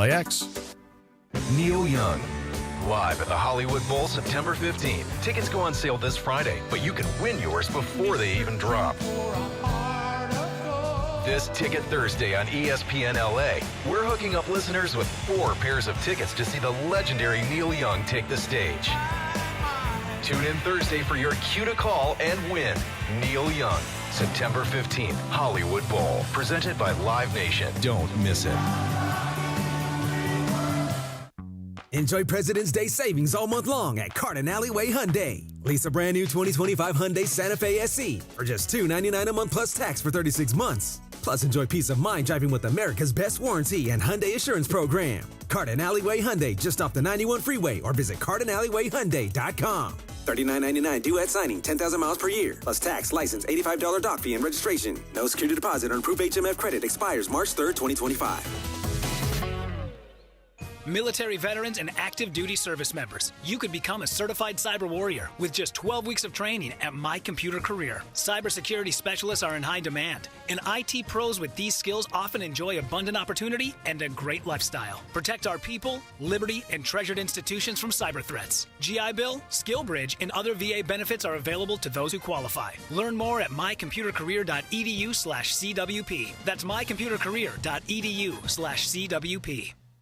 Vivid Seats is your ultimate destination for basketball and hockey this season. With a game-changing rewards program and an unbeatable selection of tickets, they make it easy for every fan to watch their favorite teams and players in action. Catch every one-timer and buzzer-beating 3 live and in person from your favorite seat. Plus, every ticket is backed by a 100% buyer guarantee, giving you peace of mind with every purchase. Don't miss out. Visit VividSeats.com or download the app today. Vivid Seats, the official ticketing partner of ESPN. And yes, welcome to the Travis and DeMarco Show, now mornings 9 a.m. to noon on 710 ESPN, your destination for LA sports. Let's get back to the fellas. The Travis and DeMarco Show continues right now. So you back to eating almonds again, Laura? Hell back in no. one piece? No almonds. I haven't had any almonds or anything like that because I'm so scared to mess with my teeth. Chew them on the other side. No. Why not? No, I'm just scared. And then they told you after you get a crown done, I didn't know, you can't these like just soft foods. I had a yogurt this morning. Yeah. Nothing crazy. No nuts for a while. I was like, oh, okay. No corn on the cob or apples or anything like that? No corn on the cob. I do like the Starburst. No, those are gross. No, none of that stuff. We're good. We're good. All right. Because you're my only. You and I are. I love the dentist. Are buddies when it comes to we like the dentist. We're the only two people on earth I think that enjoy the dentist. Yeah. And that you had a traumatic experience. I feel like I'm going to lose you. No. So I did. I have a traumatic experience, and then I went to my dentist who I hadn't visited, and yesterday I was like, we rekindled our relationship you guys again. I was like, we're made friends. Again? Yeah, Okay. we're good. We're good. You are you a No? But you'll go. I dread the dentist. Dread? And my dentist is cool, but I dread going to the dentist. I hate it. Just getting your teeth cleaned? I hate the whole thing. I hate the got my whole teeth operation. cleaned yesterday too. Don't you feel nice and fresh when you're I done? do, but I can't stand the whole process. There's somebody digging in there. Yeah. No. I got the tools. Not my favorite thing. Until I was on my own insurance, I liked going to the dentist. But once I had to pay for things that happen, that's when I stopped liking the dentist. You don't want the, we found some, that's not. But if they're just going in there and like the hosing you regular off. cleaning stuff, you're fine. But I will say, I did not know they had that many tools because I've only been there for like cleaning or like maybe a filling really quick. Well, they or got whatever. a whole drawer of tools. Yesterday, when I came out of, and I woke up and I see all like this little box and it has a bunch of little things, and I'm like, dude, what is all this? And he's like, oh, we need it to do the crown. I was like, oh, that's no wonder people dread going to the The only part dentist. about it that I cannot deal with is the sound those tools make. Like it's not the smell. It's the smell's not The smell, great. the heat. I can't do it. That high pitched whizzing. Yeah. No. I mean, they know. They you don't want it? Fine, you'll be back. That's true. Yeah. That's one of the. What do I care? Yeah. I can take your money today or in a month, Yep. and Right. And it's going to be worse in a month. So let's Right. do it today. Right. Absolutely. All right. So the story of the NFL offseason so far, the top is Stafford. Right. I don't. We're obviously in LA. We're obviously more attuned to it because you of course are a former Ram. I've covered the Rams since I've come back to LA, and so we're super Rammy on the Trav and DeMarco show. Yeah. But this is the story in the NFL, I think. Other than the draft, like where does Matthew Stafford play next year? Clearly wants to play. Is it here or is it somewhere else? And the more I think about it, I really think there are only two options that make sense for all parties involved. Yeah. I know there are vacancies other places, but I just cannot see Matthew Stafford going to the Giants. I can't see Matthew Stafford going to a place like that that's a bad team. They're playing, will they pay him? Sure. But you're going to be on a team that's going to really struggle, that's in a division that's a monster, that you're going to have to go in there, and it's a total uphill climb, and it's probably not going to work out. Never say never, but it's really difficult. The Rams, you got a coach that you jive with. You've got a facility and an atmosphere and a culture, I guess is the word I'm looking for, that you fit in really well with. Yeah. And you're close. You've won a Super Bowl and you've been in the playoffs a couple of other times. Okay, so to the first point, nothing shocks me about the NFL. So saying that the Giants are out of it, I mean, we could cite several examples of that doesn't make sense and then it happens. True. Now, that's not, I mean, that's not to say that you're wrong about it being a total disaster. That actually makes sense too. But anything is possible. The other thing is being the lead story. Good for the league. There's nothing bad to talk about. We can talk about a guy wanting to play someplace else. That's cool. Maybe the story should be the Eagles. Did we talk about the Eagles not going to the White House, or does that matter? That could be a story, or is that not a story? They said they would go if they were extended an invitation. Yeah, what was with that? They didn't go lost last me time, on that though. one. Yeah. Were they not invited? Look, the whole world has gone nuts, and we've decided that stuff is that stuff. Okay, no, we didn't go to the White House, but it wasn't because we accepted or we weren't offered. Why I didn't don't you know. I don't know. It was weird. It was that was the Who year. was the president when you went? Was it Bush? 99. 99? Help me. So he was elected in 2000. Clinton.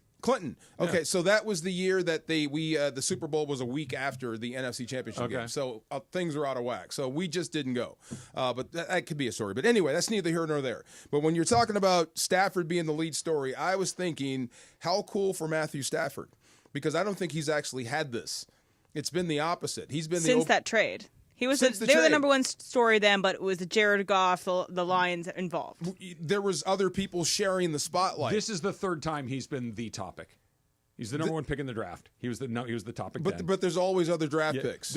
He was that for that draft cycle. He was the number one guy, winning the Super Bowl, getting traded, and the Super Bowl. But now it's just him. Yeah.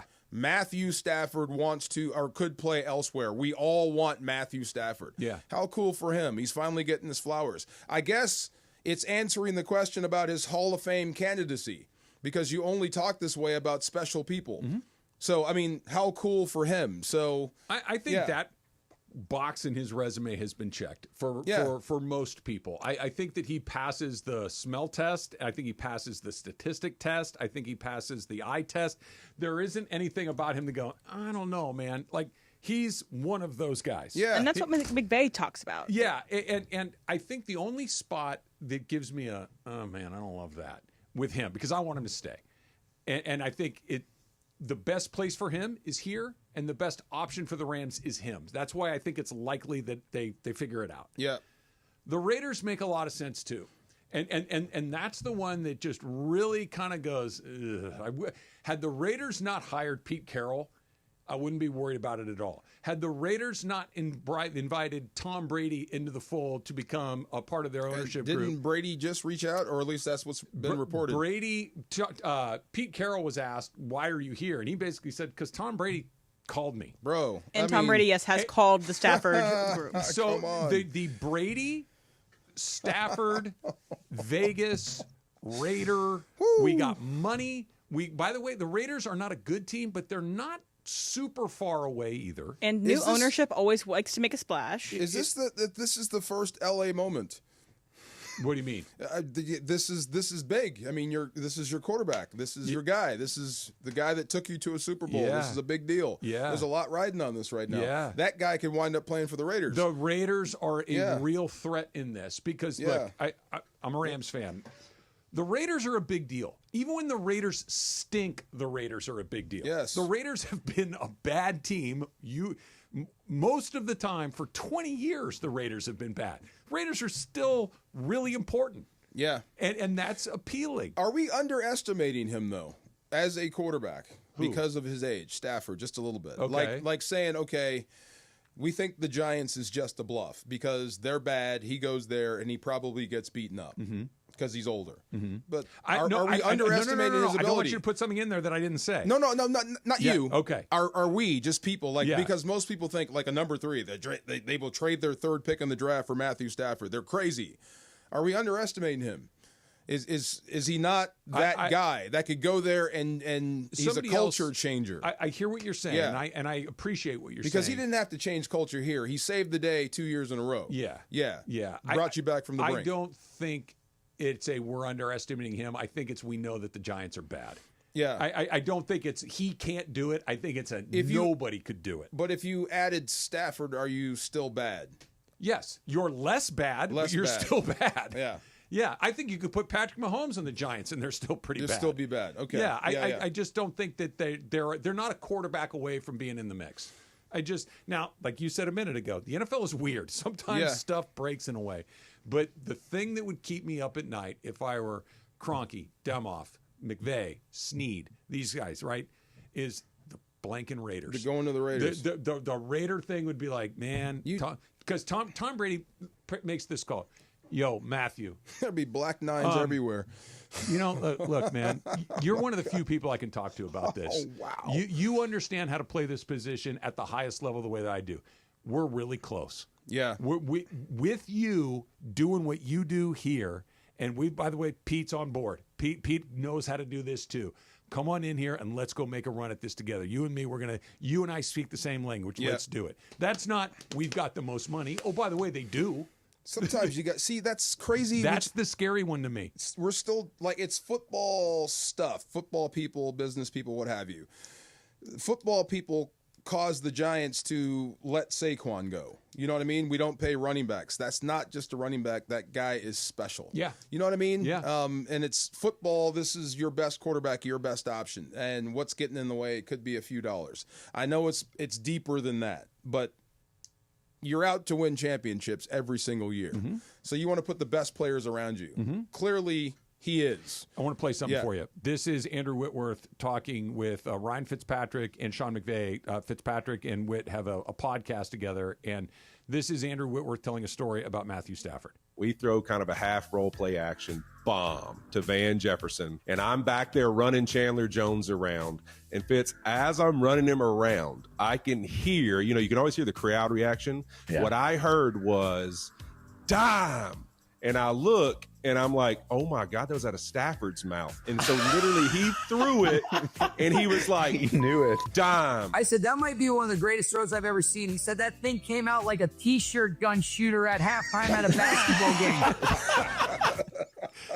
And that's what you're talking about. Right. That's not just, is he good at it? Yeah, it's special. Yeah. Because that's not like braggadocio of, I'm just going to talk mess to talk mess. That is, I just made a throw that there are maybe 2 guys on the planet that can do it. So let me circle back around, because there's another option here. There's a dude, another gunslinger, that says, if you vacate, I'm coming in.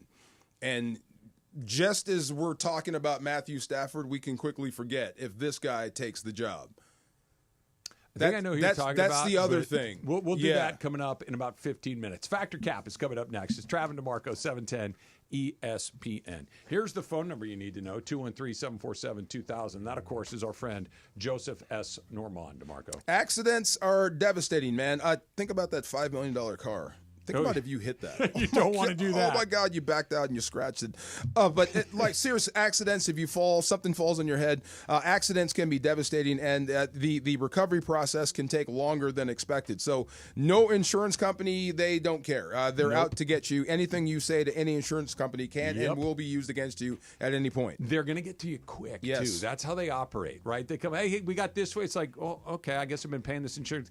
No, they're there because they want to get you off the books and they want to go to the next one. They're not there to get you what you deserve. That's why Joseph S. Normand needs to be your call. If you're hurt in an accident, if you get hurt really anywhere, pick up the phone and call Joe, 213-747-2000. They want you to go away. Joe won't go away. Yeah, 213-747-2000. Make sure to tell them Travis and DeMarco sent you. And NormandLegal.com. What's up, kiddos?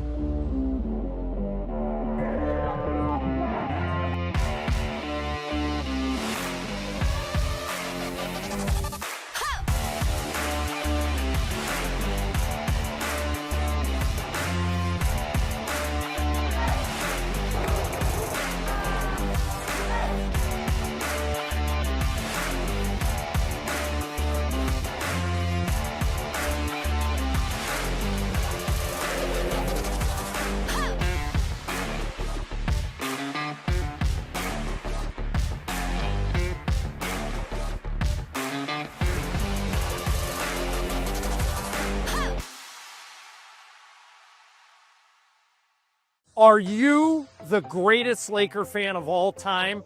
Enter to win, and you could be named the Lakers GOAT. That's right, GOAT. The winner will receive the ultimate fan package, including courtside seats, exclusive experiences, Lakers swag, and BB Go for a year. For all the contest information, visit LakersGFOAT.com.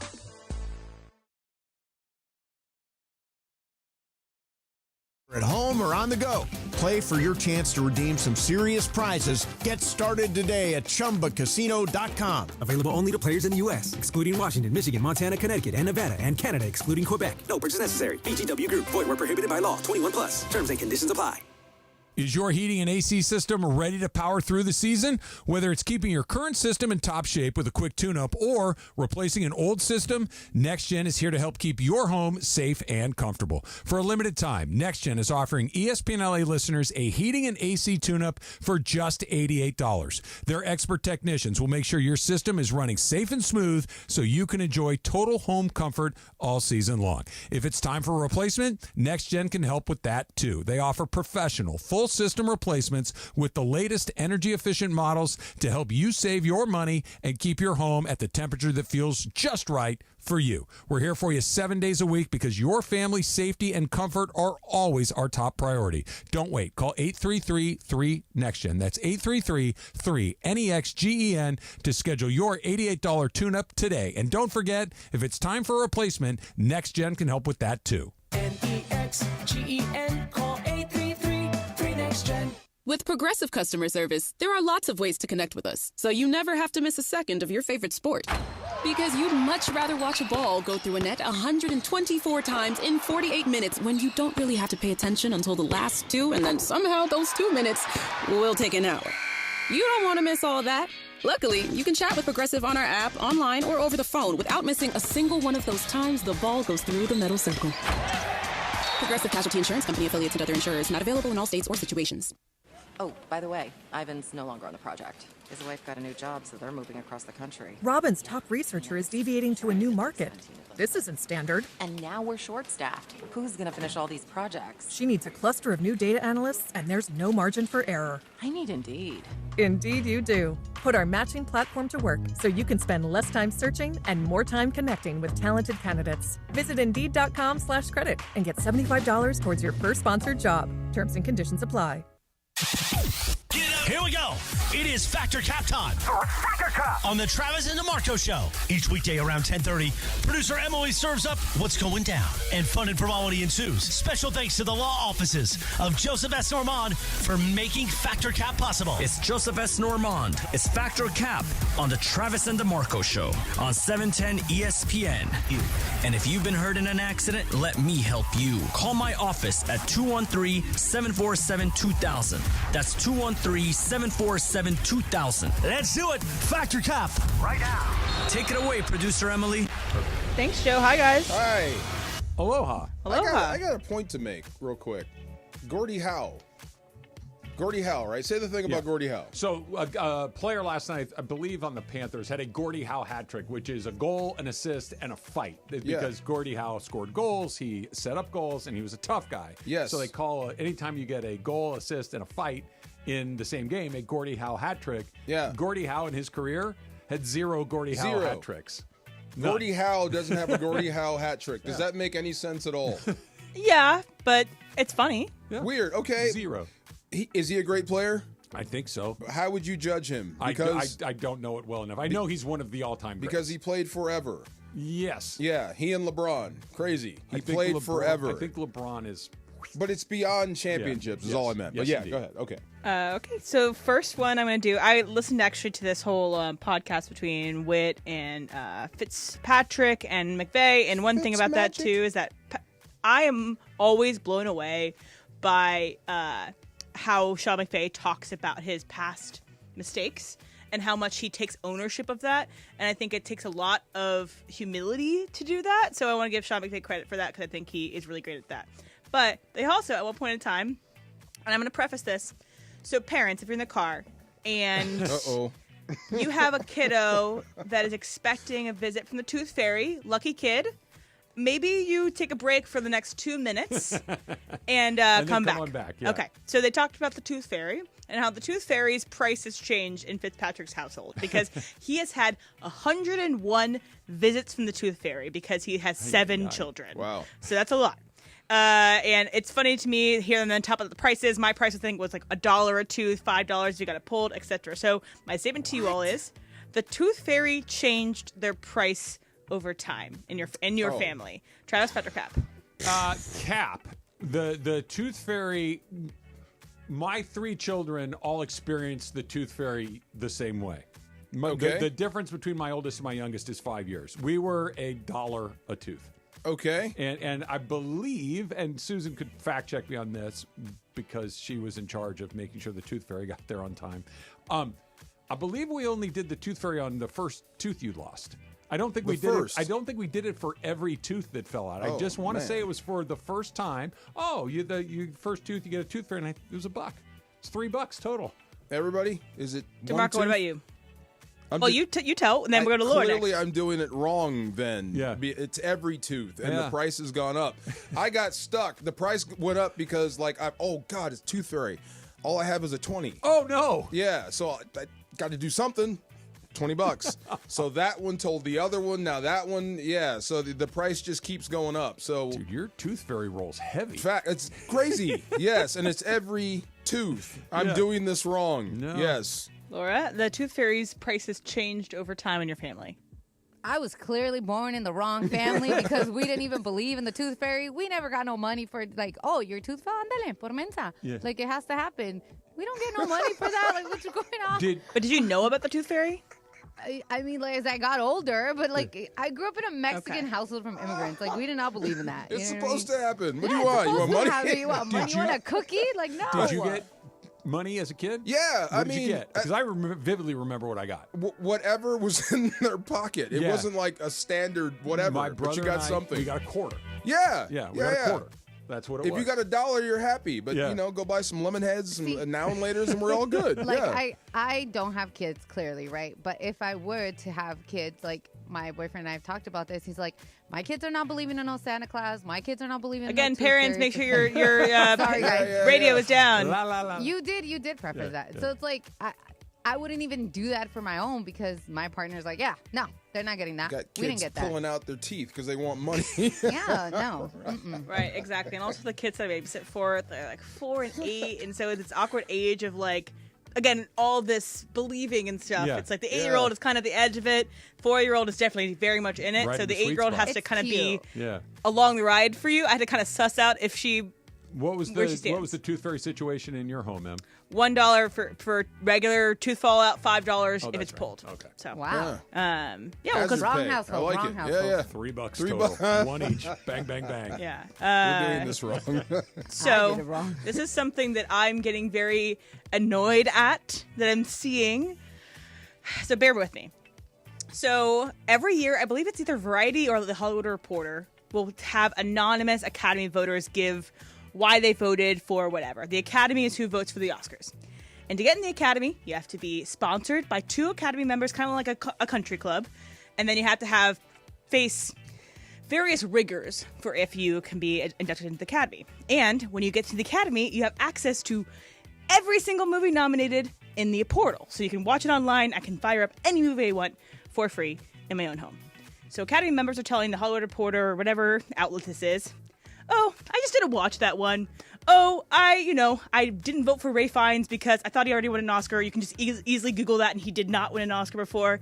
And it frustrates me to no end that someone with this wonderful, beautiful gift of being able to choose the Academy Award would not watch every nominated movie. It frustrates me. I can tell. So Play there the are, Oscars music people under. who vote for the MVP in the league, and in the NBA and NFL, and you would expect that they watch enough NFL or NBA to be able to vote clearly. So anyway, Breathe, girl. Wusa, if wusa, you're baby, in a wusa. voting body, Well, you should be required to watch everything nominated. If you are a voting member. fact. Yes. Yes. DeMarco? I'm surprised that you have to say that. Also, shout out to Carrie Coon, Yeah. who is an actress who's in the voting body, who posts every time she's watching it and where she's watching it. I have seen every nominated thing, and I had to take my butt to the theater to go watch it. Anyway. Wait, you can actually vote and not see everything? Yes. How does that work? I don't know. You ever seen an election That's in why this she's country? mad. Yeah. Okay, but everybody can vote in an election. You have to be asked to be in this. Everybody who's a citizen can vote in an election. You have to be a part of this Academy member. Wow, that's terrible. Horrible. I think if they should track in the Academy portal, if you haven't opened it at all, you're out of the Academy. Anyway, Travis. It should be fact, but it's cap. This is, and you obviously are very passionate about film and whatnot, but I know there are a lot of people that vote for the Heisman Trophy that don't watch college football. I know there's a That's stupid. But I'm not saying it's not. I'm with you, but this is not exclusive to the movie universe. This happens all the time. But you could, if you not watch, you could look at the stat sheet. I'm just going to vote for the best guys here. Well, you can look at a stat sheet but for if a you've movie. never seen the movie, yeah, but if you're like, well, this one made the most money, Exactly. most people went to go see it, or this is the one everybody's saying is great. Exactly. Yeah. But that's crazy. Okay. There should be some sort of, you need, not only just to check the box, but you need to have watched it, but that would be the only place where that is taking place, because the rules typically are, once you're in, you're kind of in forever. Yeah. They actually do purge so the the Avengers Academy. won every award if you're just looking at the stat sheet. Right. They purge the Academy every so often. They kind of, and then that rises an uproar. People that get purged, whatever. Yeah. Laura, what do you think? If you are a member of a voting body, you should watch everything nominated. Yeah, fact. But to Travis's point, Cap, people don't do it. There's a lot going on, and I understand that that's the ideal of the situation. But people, we talked about There's this, no excuse. right? You can watch it on your computer. You have literal months to do it. Right, but I can't even watch half the stuff you guys talk But you're not an Academy member. That's emergency you know what I exit. mean? Like- Just say no. Yeah. When they ask you, can you sit in the no? Then move, right? Then give up your vote. People don't want to give it up because, like she said, it's really hard. You get invited to in. parties. You get talked to. It's a lot of There's a people lot of that things. you get attention if you're an Academy voter.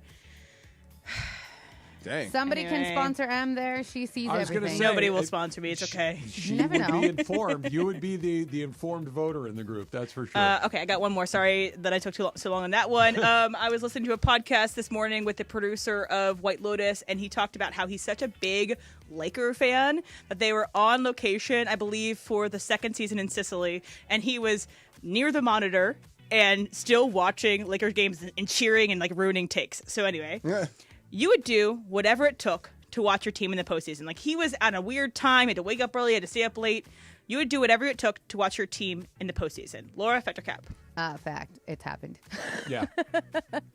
Yeah, I've done it. So, yeah, I would do it 100%. Travis? I'm glad you specified postseason because it's fact. Yeah. If I were, whatever reason, traveling abroad or in a time zone that got wonky, I would want to see the Dodgers play in the postseason. I would want to watch their playoff games. Now, if I'm just, for instance, when I was on vacation last week, we were a few hours off and everything was happening in the middle of the day. I didn't see a thing and I didn't really care because none of it was super, super important to but the playoffs are a totally different beast. DeMarco? I heard a funny story about that. Jim Caviezel doing Passion of the Christ. And it's the scene where he's crucified. And between takes, he's asking the crew members for the score of the Rams game because he's related to Linehan. Oh. So he was real, but just the fact that he's looking down asking for a score when you're doing this scene is just like incredible. But yeah, I would do anything. We've done it before.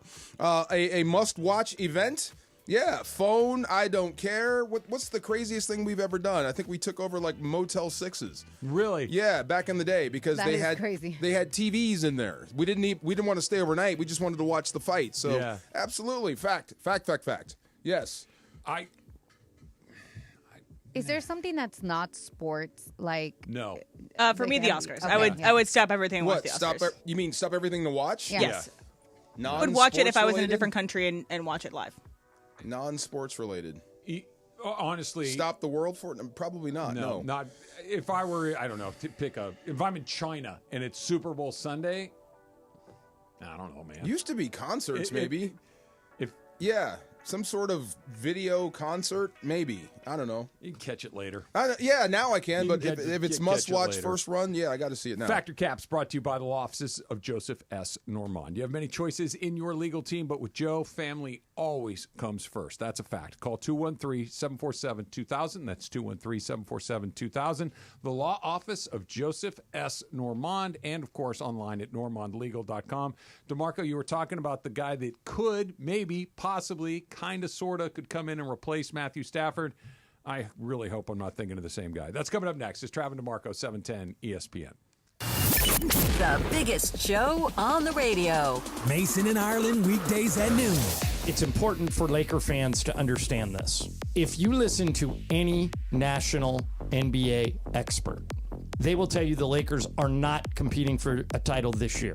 They will say that the Lakers are a year away. They've got to go through an offseason and go get a big man. They give the Lakers zero chance. I'm telling you, and I'm around these guys all the time.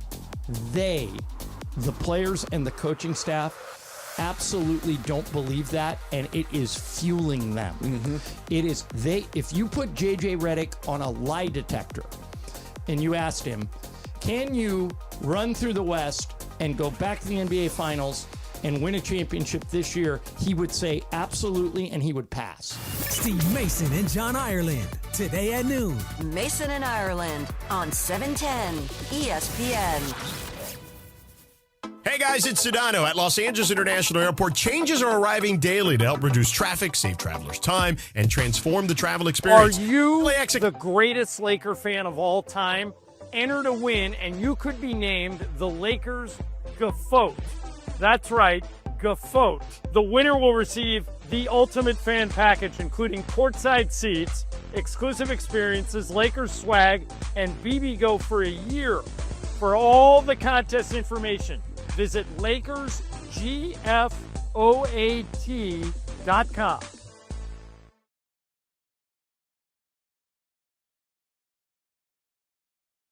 Duster leaves you in the lurch.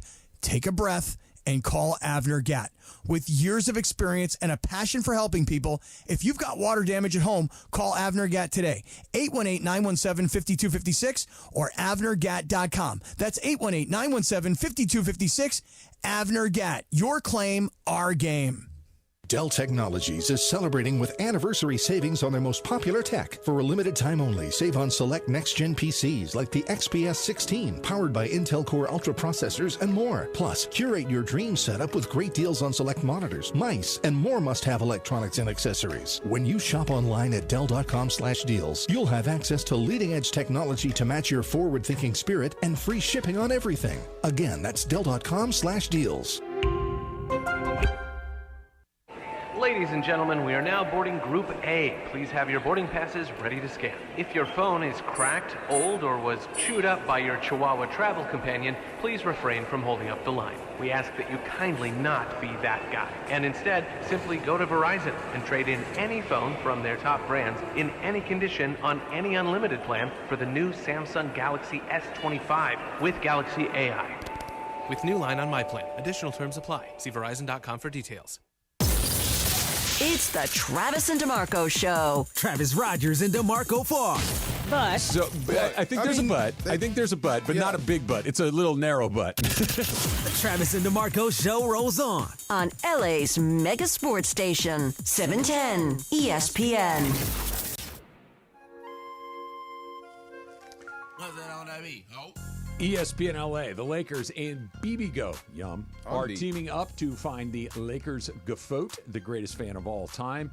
Are you the Gofote? If so, you could win the ultimate fan package, which includes courtside seats and a year's supply of BB Go.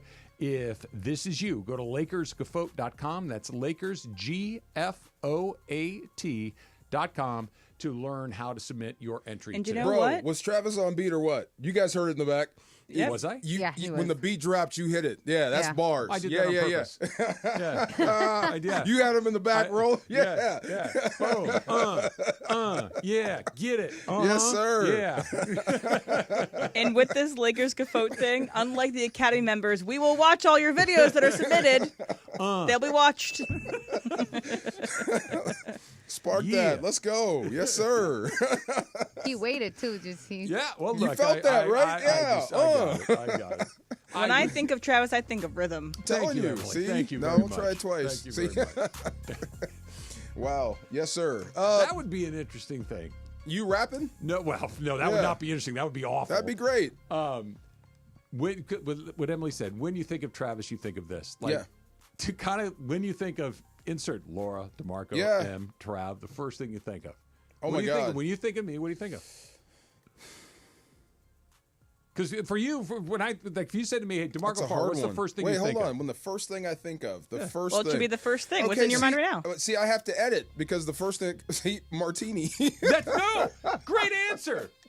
Great answer. It's bad. Why? The first thing I think of is a drink. I like martinis. You do like I martinis. talk about martinis. You are passionate about your martini. I like to go through. You could have said ice. You had poetry about how it sounds when the cup hits the table. First of all, it's not a cup. How dare you? My bad. Yeah. See? I got that sound 3 times in Yes. Hawaii. Ding. Only 3? Martinis are not something Right. that you double up on. It's very also often. like not a vacation-y drink all the time because you want to have the little umbrellas. Here was the rules. Every day, yeah, I had at least one fruity drink, with, like you're talking about, with an umbrella, a piece of pineapple or something stuck in it. I had one of those a day. I had wine every day, and I had a martini 3 of the 5 days. And you hiked 10 miles. And you hiked 10 miles. Yep. Yeah. Yep. No, I was in a That great was the spot. other thing that came to mind was Wine Club. Still showing up, by the way. Still, we canceled one of them. We got off the hook on one of them. We're like, hey, listen, we've made a huge mistake. We love your wine, but there's only 2 of us here. It's and not you, it's me. I don't run a liquor store. Yeah. I don't need this many bottles of wine. Oh my gosh. Yeah. When I think of DeMarco, I think walking. Walking. Okay. Yeah. I think Okay. it's Super Bowl. Booty. I just think of the Super Bowl, Super Bowl yeah. champion DeMarco Big Hart. butt. Football. Yes. And then the Grays, because I'll leave him alone. Okay, can I throw one? Sure. Ready? Be honest now. Aaron Rodgers. Yeah. What's the first thing that comes to mind? Ayahuasca. Crazy. Not my kind of guy. Not my kind of guy. This is all good. Yeah, See? yeah. Do you think you could dismiss all that if he actually helps you I was afraid this win is a the guy you were going to championship? talk about. This is the guy that you think if the Rams and Matthew Stafford can't come to an agreement. Yes. And he goes on to his next I don't know stop. if it's real. He said he would like to play in L.A. and he he's would gonna bring bring Devontae Adams with him. Yeah. Look, Devontae Adams is a good football player. I'm not a hard no on Aaron Rodgers. So I actually talked about this on my podcast this morning, Locked On Rams, free and available wherever you get your podcast, never behind a paywall. I love when they do that. I'm not a hard no on him, but I'm a let's talk about this before we do this. And I think that the Rams and Sean McVay are one of the few teams that could say, let's come in and have a conversation about this. We need a quarterback. You want to play here. We're interested, but here, grab a seat. What do you want to get out of this? Tell me what you want. And if the answer is I want to go to the Super Bowl again, I want to show everybody that I can still play. I think that I can still win. Great. Let's talk some more. Because at some point I say, if that's what you want to do here, and you want to punt on McAfee, and you want to punt on talking about so many of the things that you want to go talk about there, that's not for us. We're not interested in that right now. We're interested in winning football games. If you want to come here and play football, let's figure this out. Because I'm with you. He's the best next option, I think. But not with the nonsense that follows him around, or at least followed him to New York. Not with the circus. I don't want the circus. If he can leave the circus behind and go back to it when you're done, great. But if the circus is coming with you, thanks for your time. I'm moving on. We were talking about this, Rodgers versus Stafford. This was a couple days ago, and who's a better passer? And it never dawned. I forgot. Rodgers outplayed Stafford the last time they went to head-to-head when he was in New York. Or at least he had better numbers. The complexion of the game, totally different. I get it. But the numbers were better. But do you remember that movie? And plug your ears for a minute. It's a Tom Cruise movie. Remember that movie, Days of Thunder? Love it. Robin's racing. Okay, right. And it's the, what's the crazy brother? He played Eddie in Vacation. Oh, Randy Quaid. Randy Quaid. He's the race owner, right? Yeah. So Cole Trickle's his guy. Cole has a wreck. He hires Russ Wheeler. Russ Wheeler starts to win. Now you forgot about Cole Trickle. That's the other part. That's the third act of that movie. So I thought that was great as far as sports business, how fast they can forget about you. Yep. So if you mess around and mess this up, because I've been saying, how much does it cost? So like, how much do you value winning? If it's just between, a few, whatever, millions of bucks, you sign the guy. Matthew Stafford is your guy. But if you price yourself out and you leave that job wide open, there are people out here like Aaron Rodgers that will come in and take the job over and do just as good a job as you. I'm with you right up until the last part. Just as good a job? Yep.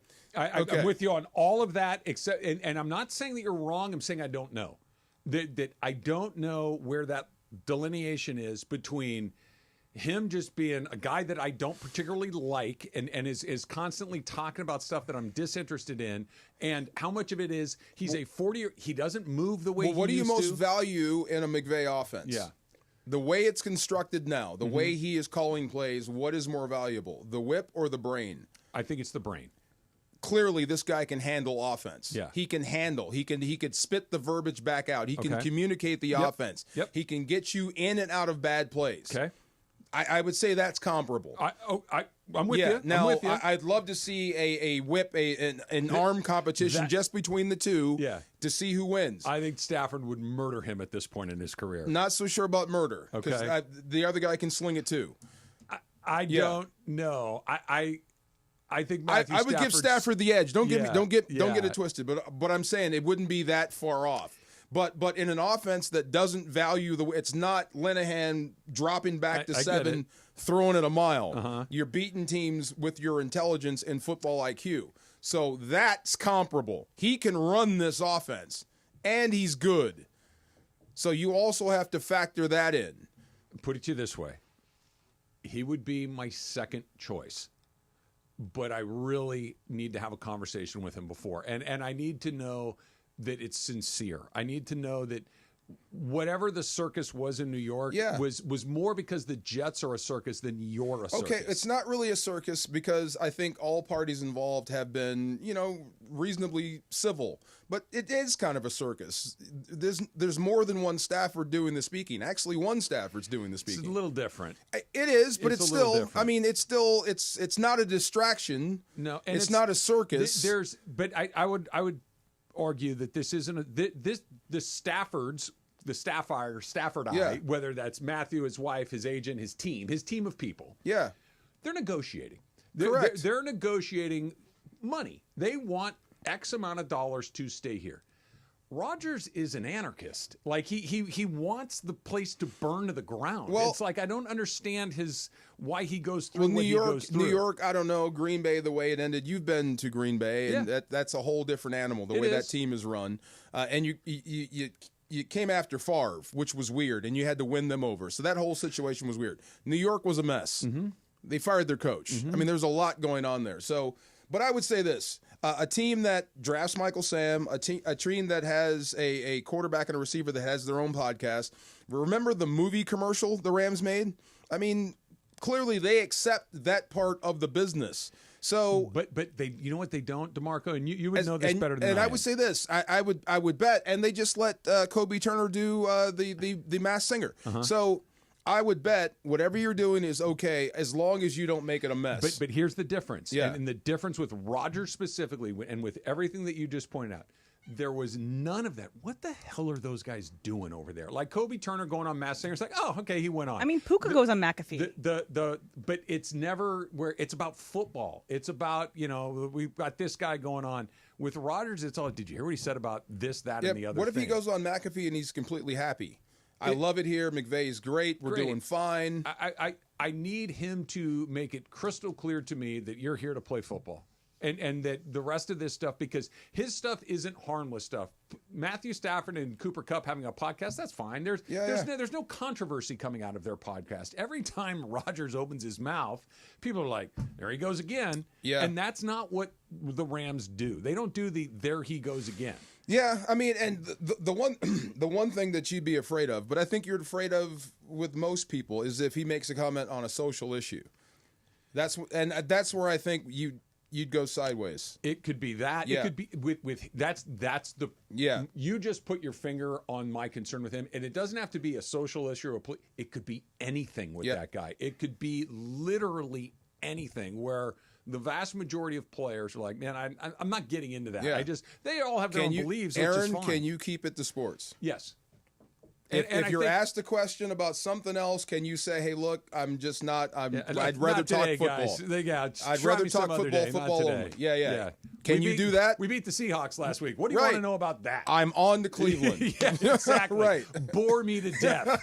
Right. Bore me to death. And then the second you're done, or the second you go to another team, say all the crazy stuff you want to say. And low key, that's something else I like about Stafford. He really gets that part of it. He really does. Yeah. He really gets that part. Like that's the guy you want out in front. It's that's your gift of talking without ever saying anything. But he's giving you some. It's boilerplate. Yeah, right. It's very matter of fact, boilerplate. we did great, he was good, the offensive line was good, or we struggled today, I need to do better, I did not do. Super good at that. It's really good. And at the end of it, you're like, what are you saying? I don't really remember. Right. And that is an art. Yes. And with Rodgers, like, well, he said this, and you're like, that guy's out of his damn mind. I wonder if they did ask someone. Well, never mind. That's a whole other subject. Yeah, let's move on. Yeah. Now I'm intrigued. You can't do me like that. Luca last night with the Lakers was good. How much better can he get? That's coming up. It's Travis DeMarco, 710 ESPN. 710 ESPN, your home for the 17. Are you the greatest Laker fan of all time? Enter to win, and you could be named the Lakers Gaffote. That's right, Gaffote. The winner will receive the ultimate fan package, including courtside seats, exclusive experiences, Lakers swag, and BB Go for a year. For all the contest information, visit LakersGFOAT.com.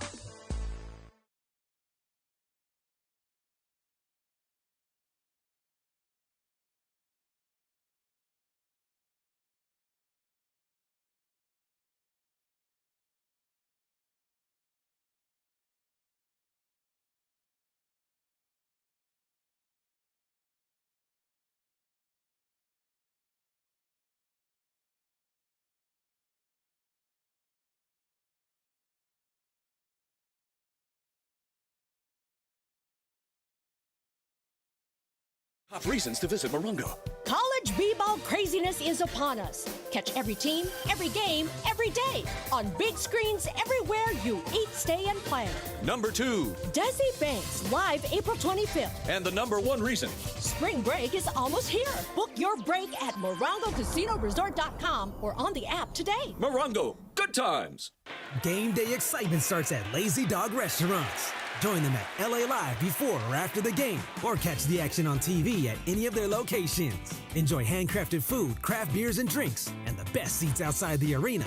LazyDogRestaurants.com. Here we go, Travis Rodgers, DeMarco Farr. The far side. You ready for the far side?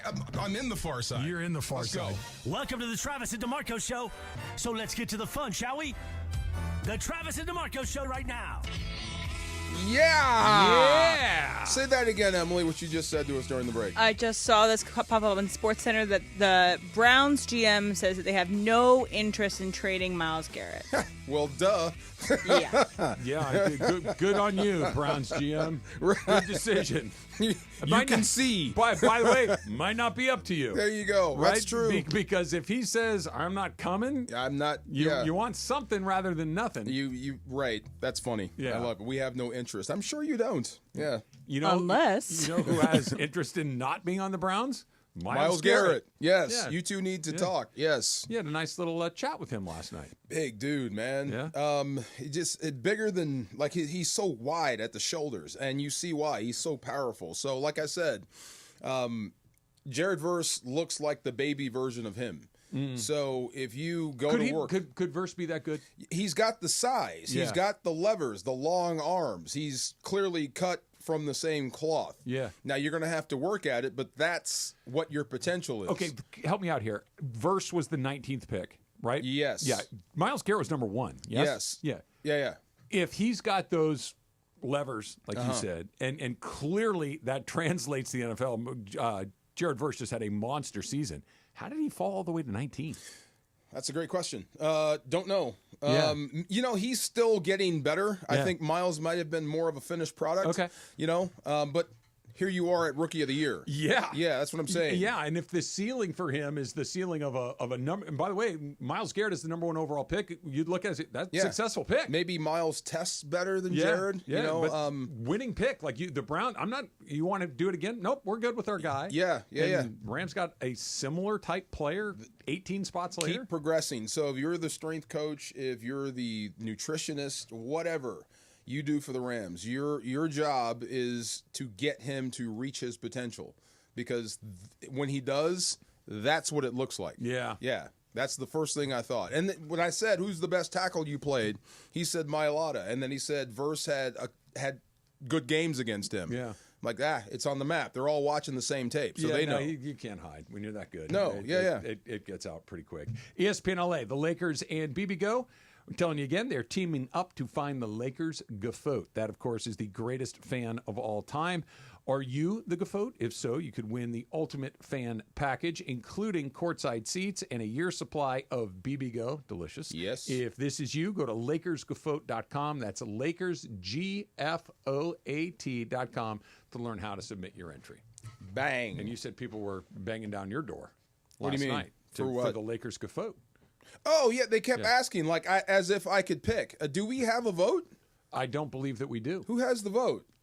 We are not the sponsored voting body of the Gaffote. I promise department. I'll watch every video. I don't know. It's a lot of Not videos. me. I'll watch every video. Like she said, I'll watch it. Yeah. If I, Like, that whoever wins that, A, it's a great prize. And B, you're going to have to be a pretty darn big Laker fan because the Lakers have lots of Gaffotes. Yes. Like, there are a lot of people that this is from their different passion. eras. From different eras. Like there's the Magic and Kareem era. There's the Shaq Kobe era. There's the LeBron. There's different eras, and man. There's It's crazy. going to be the Luca era, right? There's a 7-year-old right now who's just starting to pay attention to sports in a way that makes sense, right? Yeah. Not that, I mean, there's a basketball team, but what you don't really kind of get it. Mm-hmm. But somewhere between 7 and 10 or 11, it's like, ooh, this is the team I like, and that's the player I like. And there's going to be a whole generation of people that their favorite Laker of all time is going to be Luka. They're not going to know Luka as anything other than a Laker. I wonder, do you think you'd get tired of his outbursts? Because I'm not. I think it's by the funny. way, you almost called it last night. What? He got teed up. I told you early real in the first fast, quarter. right? But you don't have the stones to throw him out. Not in that situation. You know what's funny? Yeah. I agree with you. I mean, that's just bad business on behalf of the league to have done that. But they teed him up so quick. It was like they put him on notice. They kind of put him in a box because if he did do something wildly demonstrative later in the game, we got the first tee on you. We kind of. Yeah, we gave you one, so if you do it again, it's kind of on you. Yeah. That makes sense. But I don't think I'll ever grow tired of watching him complain because it's kind of like McEnroe. It's outrageously funny. I don't know why. I think it motivates him too. I like McEnroe. Not everybody, when they throw a temper tantrum, gets better. McEnroe did, and I think Luka does. That's it. Yeah. Yes, when he gets agitated, he gets better. Answer the question. The question, jerk. Jerk. Amazing. How do you say jerk in Slovenian? I'm sure Luka has used that and other words as well. Do you get teed up if you cuss somebody out in your native language and they can't understand it? Great question. I feel like I've seen that in soccer occasionally, where a soccer player playing in international soccer will curse at a referee in their own language, and the referee is bilingual, multilingual, and like tease them up. But yeah, the person has to understand. Retroactive tease. Like you find out a day later he called you a. Tee him up. If you yelled at me in French, say, right? Like Spanish, I know most of the bad Spanish things. Like I would be. If you called me, I'd be, wait, what? But Slovenian. If somebody's cussing you out in Slovenian, I don't think you'll know. I think the only one I'd have a shot in is if you yelled at me in French, Slovenian, German, Japanese, Chinese, whatever it is, like Korean, I'd be like, I got no shot at all. I know. Korean, I would know. Yeah. In soccer, when they say a certain word, even though it's in Spanish, they will like at least when I've gone to things, and definitely in high school, like if we would say a certain, I can't say the word, they would be like, oh, your crowd. And then I'm like, dang. See, JJ, hey, remember, Slovenian, Luca. If you're going to yell at him in Slovenian. The Luca thing is fascinating. We're going to have years of watching Luca to figure out, okay, this is what makes him go, this part needs to be better. But watching from a distance, is the belly aching about the refereeing is like, come on, dude, get back, go, run back the other court, yell at him during a timeout on the floor, do that later. Like LeBron complains a ton too. LeBron's a little more strategic, I think, in how he does it. Steph Curry complains a ton. A lot of guys do. Okay, it's always hindsight's 20/20, but I can't remember Kobe doing that. I don't recall it, but I think I'm sure it's happened, but I can't recall Kobe ever staying there and not getting back. Or maybe I'm wrong. I don't know. I just can't remember it in my mind's eye. I don't remember it either. Maybe I deleted that. The other thing is his fitness. I don't remember Jordan doing that either. Jordan got every call. He never had to complain about Yeah, anything. but staying down there and not getting back and screaming at a guy. I don't know. Maybe it's revisionist history. The complaining, I think, is something that's just unfortunately going to be a part of his game. He's going to do it, whatever. Yeah. And I think you could learn to live with it if he's giving you the performance that he's given you. Yeah. The fitness thing, I think, and you got to see it a little last night. I know I mentioned it earlier. There was the Lakers had the ball in their offensive end, and Luca was in the far corner behind the three-point line with his hands on his knees, just panting. Okay, so, Trav, there is a possibility, and no one wants to really think about it, that you could end up just as frustrated as the Mavericks. Sure. Look, because he is so talented. Yes. Look, DeMarco, give me a letter grade of his performance last night. A. You think it was an A? I did not. Triple-double? Yeah, no, it's not what I asked you. I said that's as good as he can do. That's an A. No, that's not as good as he can do, but I would still give him an A. Okay, right. But it's like it's an A. Okay, it's a 92%. It's fair. An A, but there's a lot of room there. Right. We're talking about extraordinary. That's what I'm saying. Like last night was a triple-double, and he was really good. Mm-hmm. Don't get it too twisted. But that was also I think he can be a lot better. Not his best. Yeah. Not even in the ballpark of his best. And he's still good enough to beat you. And That's what I'm saying. he's not physically fit. He's coming off of an injury. He's adapting to a new coach. He's adapting to new teammates. He's adapting to a new city. If you just buy into this, you could become what? Okay, the greatest? You ready? Yeah. You ready? This is the part that scares. It's the only part that really gives. I don't want to say pause, but it's just one of those. It may never change. What you're talking about, the light for that, I'll just do what LeBron does. I'll do what Kobe does. I'll do what Tiger does. Those guys are those guys because you can't just decide to do that. That's in you. Yeah. That's in you. I'm going to be perfect in every single aspect of the thing that I can control. I'm going to hit more golf balls than anybody else. I'm going to work. I'm going to be at the gym at 3:00 in the morning in Vegas while everybody else is out partying like Kobe. LeBron James is going to spend $1 million. Like that. That's in you.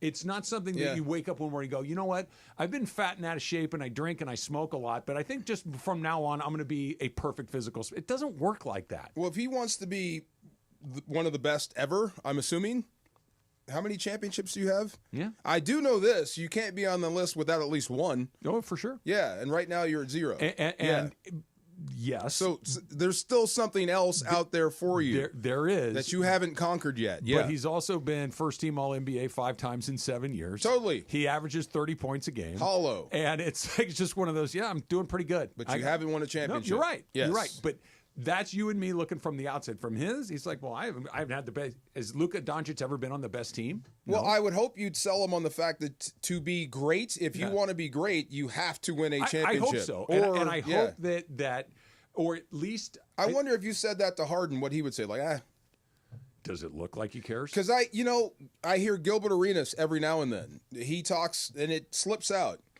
He's all about the MVPs and the money over championships. Mm-hmm. Well, I think there's a lot of guys like that. But I think that's the reason no one ever confuses you with one of the greatest players ever. He's not. But I think there's a lot of guys like that. I think that there's some guys, I'm going to make the money, I'm going to be really good, I'm going to do what I need to do.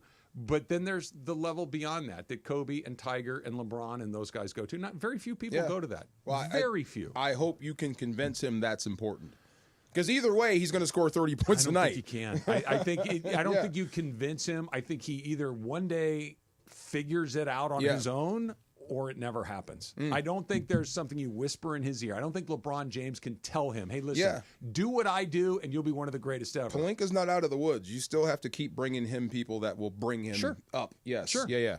He also just needs to get comfortable here. He's still clearly not comfortable. He's not uncomfortable, but think about it. New team. Yeah. New coach. The shock of being told, we don't want you. He's coming back from an injury. He didn't play for 2 months. He's trying to integrate new teammates. Like, there's a lot of things working against him, and he still looks pretty damn good. One thing left on that arc, if you ask me. He's got to go back there and play.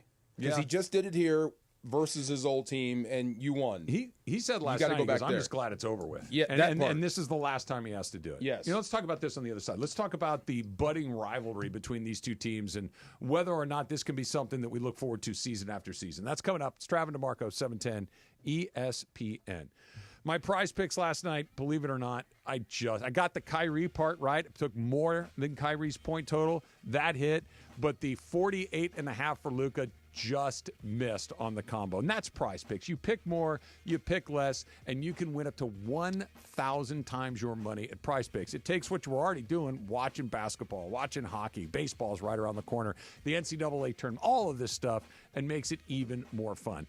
And you can use your MasterCard, Apple Pay, all these different ways. So when you win, you get your deposits right away, as quickly as 15 minutes after it hits. So what are you waiting for? Put the Prize Picks app on your phone, go pick more, go pick less, and make sure that you use the code 710 when you signed up, because they're going to give you $50 after you play that first $5 lineup. That's code 710 after you play your first $5 lineup, guaranteed. Prize Picks, run your game. Luca put on a show and delivered a triple-double, leading his new team over his former squad. Luca's three-pointer. Good. Wow, that's a tough shot. Luca proved he's ready to dominate in a new chapter. Luka Doncic's first triple-double as a Laker, and they just keep rolling. Now the spotlight shifts to tomorrow's matchup as the Lakers gear up to host the Timberwolves. Pre-game coverage begins at 6 p.m. on 710 ESPN. Hey guys, it's Sedano. At Los Angeles International Airport, changes are arriving daily to help reduce traffic, save travelers time, and transform the travel experience. The LAX economy parking structure is now open with thousands of smart parking spaces, as well as hundreds of EV charging stations. Modernized terminals have biometric gates for faster boarding, and in the future, the People Mover train will connect travelers to LA Metro. For more information, go to their website, flylax.com/transforming LAX. That's flylax.com/transforming LAX. At Children's Hospital Los Angeles, we're a nationally recognized leader in pediatric care, honored by U.S. News and World Report as one of the best in the country. Here, we achieve amazing breakthroughs that change lives. From groundbreaking cancer therapies that offer new hope to young patients, to advanced heart procedures that save lives, we partner with families to conquer challenges and achieve extraordinary outcomes. Choose the best care for your child at chla.org. Cap here. Here's the scenario. Your home is flooded and the damage is severe. Now it feels like your insurance company is turning on you. They won't approve a replacement living arrangement and the adjuster leaves you in the lurch. Take a breath and call Avner Gatt. With years of experience and a passion for helping people, if you've got water damage at home, call Avner Gatt today. 818-917-5256 or avnergatt.com. That's 818-917-5256. Avner Gatt. Your claim, our game. Texting enrolls you into recurring automated text messages. Consent not required to purchase. Message and data rates may apply. Hey, Dan, how you doing? Haven't seen you around the gym for a while. Yeah, I've really fallen off. Since I turned 40, I just don't get the results I used to get. Could be lower testosterone. Lower T? Yeah, I went through it a while back. Once you hit 40, your body has less free testosterone. I got Nugenix Total T, and it's made a huge difference for me. I've seen that ad on TV. Is it for real? Oh, yeah. The key ingredient is something called Tesnor, which helps boost free and total testosterone levels to help you trim up and stay lean. And it's made a difference for you? Man, I feel like I'm in my 20s again, at work, in the gym, and in the bedroom. Are they still giving out complimentary bottles for people to try it for themselves? Yeah, you just need to send them a text. Text HIM to 321-321 right now for your complimentary bottle of Nugenix Total T, the #1 selling testosterone booster at GNC. Plus now, and we'll include a bottle of Nugenix Thermo, our most powerful fat incinerator ever, to help you get back into shape fast, absolutely free. Text HIM to 321-321. That's HIM to 321-321. This is the Travis and DeMarco Show. You're from over there, I'm from over here. We're sitting in this hot tub together. What do you like to drink? No. See? No. No? Not at all? No. Come on. No. Now weekdays 9 a.m. to noon on LA's mega sports station. 710 ESPN. Good time to be in LA right now. The two stories that I've been looking at SportsCenter since we've been doing our show is Matthew Stafford and Luka Doncic. Yeah. Those are the two things that are going on. That's funny you mentioned that. I was looking at ESPN. They had an article about like the best regions in sports or whatever, and they kind of picked, DC, Boston, Detroit, LA, San Francisco, and so they had all the most recent championships, like highest level achievements in all the city sports. So this is for Los Angeles, the most recent championship across the sports. MLS 2024, LA Galaxy. And they had 2024 Dodgers, MLB. You had 2021 Rams, NFL. You had 2020 Lakers, NBA. You had 2016 Sparks, WNBA. So that's the farthest back, the and then the Kings in 2014. 2014. Wow. So 10 years ago is the longest we have had. Any of these teams have had a drought in everything. I guess we're not counting the Chargers or the Angels. But you have, because you have two of everything here, you're going to have your bases covered. If you look at New York, so that's the most depressing. The most recent, obviously, is the Liberty that won the WNBA, and some MLS. But if the other major ones, not so Goes recent. in cycles, my man. Yeah, enjoy it. Yeah. Yeah, no, it doesn't. Yeah. I thought when I was a kid growing up here in town, and the Dodgers and the Lakers of the 80s were both phenomenal. Right, Dodgers won the World Series in 81. They won it in 88, and they were pretty good for most of the 80s. In the late 70s, they went to the World Series a couple of times. The Lakers in the 80s, that might have been the pinnacle Made a of movie what about they them. were, right? Yeah, yeah. And I just thought, this is how it goes. Your team wins the title every couple of years. The Dodgers went 40 years without getting one. I mean, kids in Boston probably feel that way. Yeah. We think about the Pats, and the Celtics are good again. It's for all the nouveau Rams fans, the ones that just became fans since the team came back. Yeah. You're enjoying the golden age of Rams football. This is the best era ever. Yeah, right? Yeah. I mean, they've had one bad year two bad years in, what is it, be 10 years. This will be the 10th inning. They've had two. The first year with Jeff Fisher was a dud. Yes. And then the year after the Super Bowl, it was a terrible season, but that was one of those things that you could kind of explain away because so many guys went down. Yes, you're in it every single year. You know, I was somebody, this is funny, a tweet that came in. I guess he's daring Matthew Stafford to leave. He said the Rams, the best player he ever saw was Aaron Donald, and the Rams did a pretty good job of replacing him. So, okay, that is true. And then I thought, just for a second, now, what if Stafford goes someplace else and whoever steps in? Let's say it's Garoppolo. It works better with Garoppolo. And they go 14-3 and make the NFC Championship game with Garoppolo. Yep. What does that do to Stafford's legacy then? Oh, maybe it's not you. It would be hard not to jump to that conclusion. And you're getting shellacked in New York. I think I think the second part of that matters a great deal. If what you just described, they win 13 or 14 games, and they go to the NFC Championship game, and Jimmy G's the guy. And you're right back in Philadelphia, or Philadelphia comes here with Garoppolo at quarterback. Yeah, but if let's say he's in, I almost said Oakland, Las Vegas, and he takes the Raiders to the playoffs, that doesn't reflect poorly on Matthew Stafford. No. But if he goes to the Raiders and the Raiders win 4 games, then it's like, okay. You got to consider all options, everything. And you know who just has the brightest, shiniest, most gorgeous halo on their head? Who? Sean McVay. Yeah. Because the legacy grows. Guys, bring me anybody. If he does it with Garoppolo. I did it with Goff. I did it with Stafford. I've done it with Jimmy G or whoever the next guy may be. Yeah. It's just like, bring me whatever you got and I'll figure it out. I know how we feel, and you could be scarred and what do you call that when somebody jaded towards a certain guy. But they brought Garoppolo here for a reason, for insurance.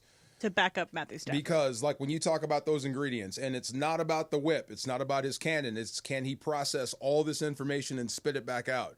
Yes, he can do it.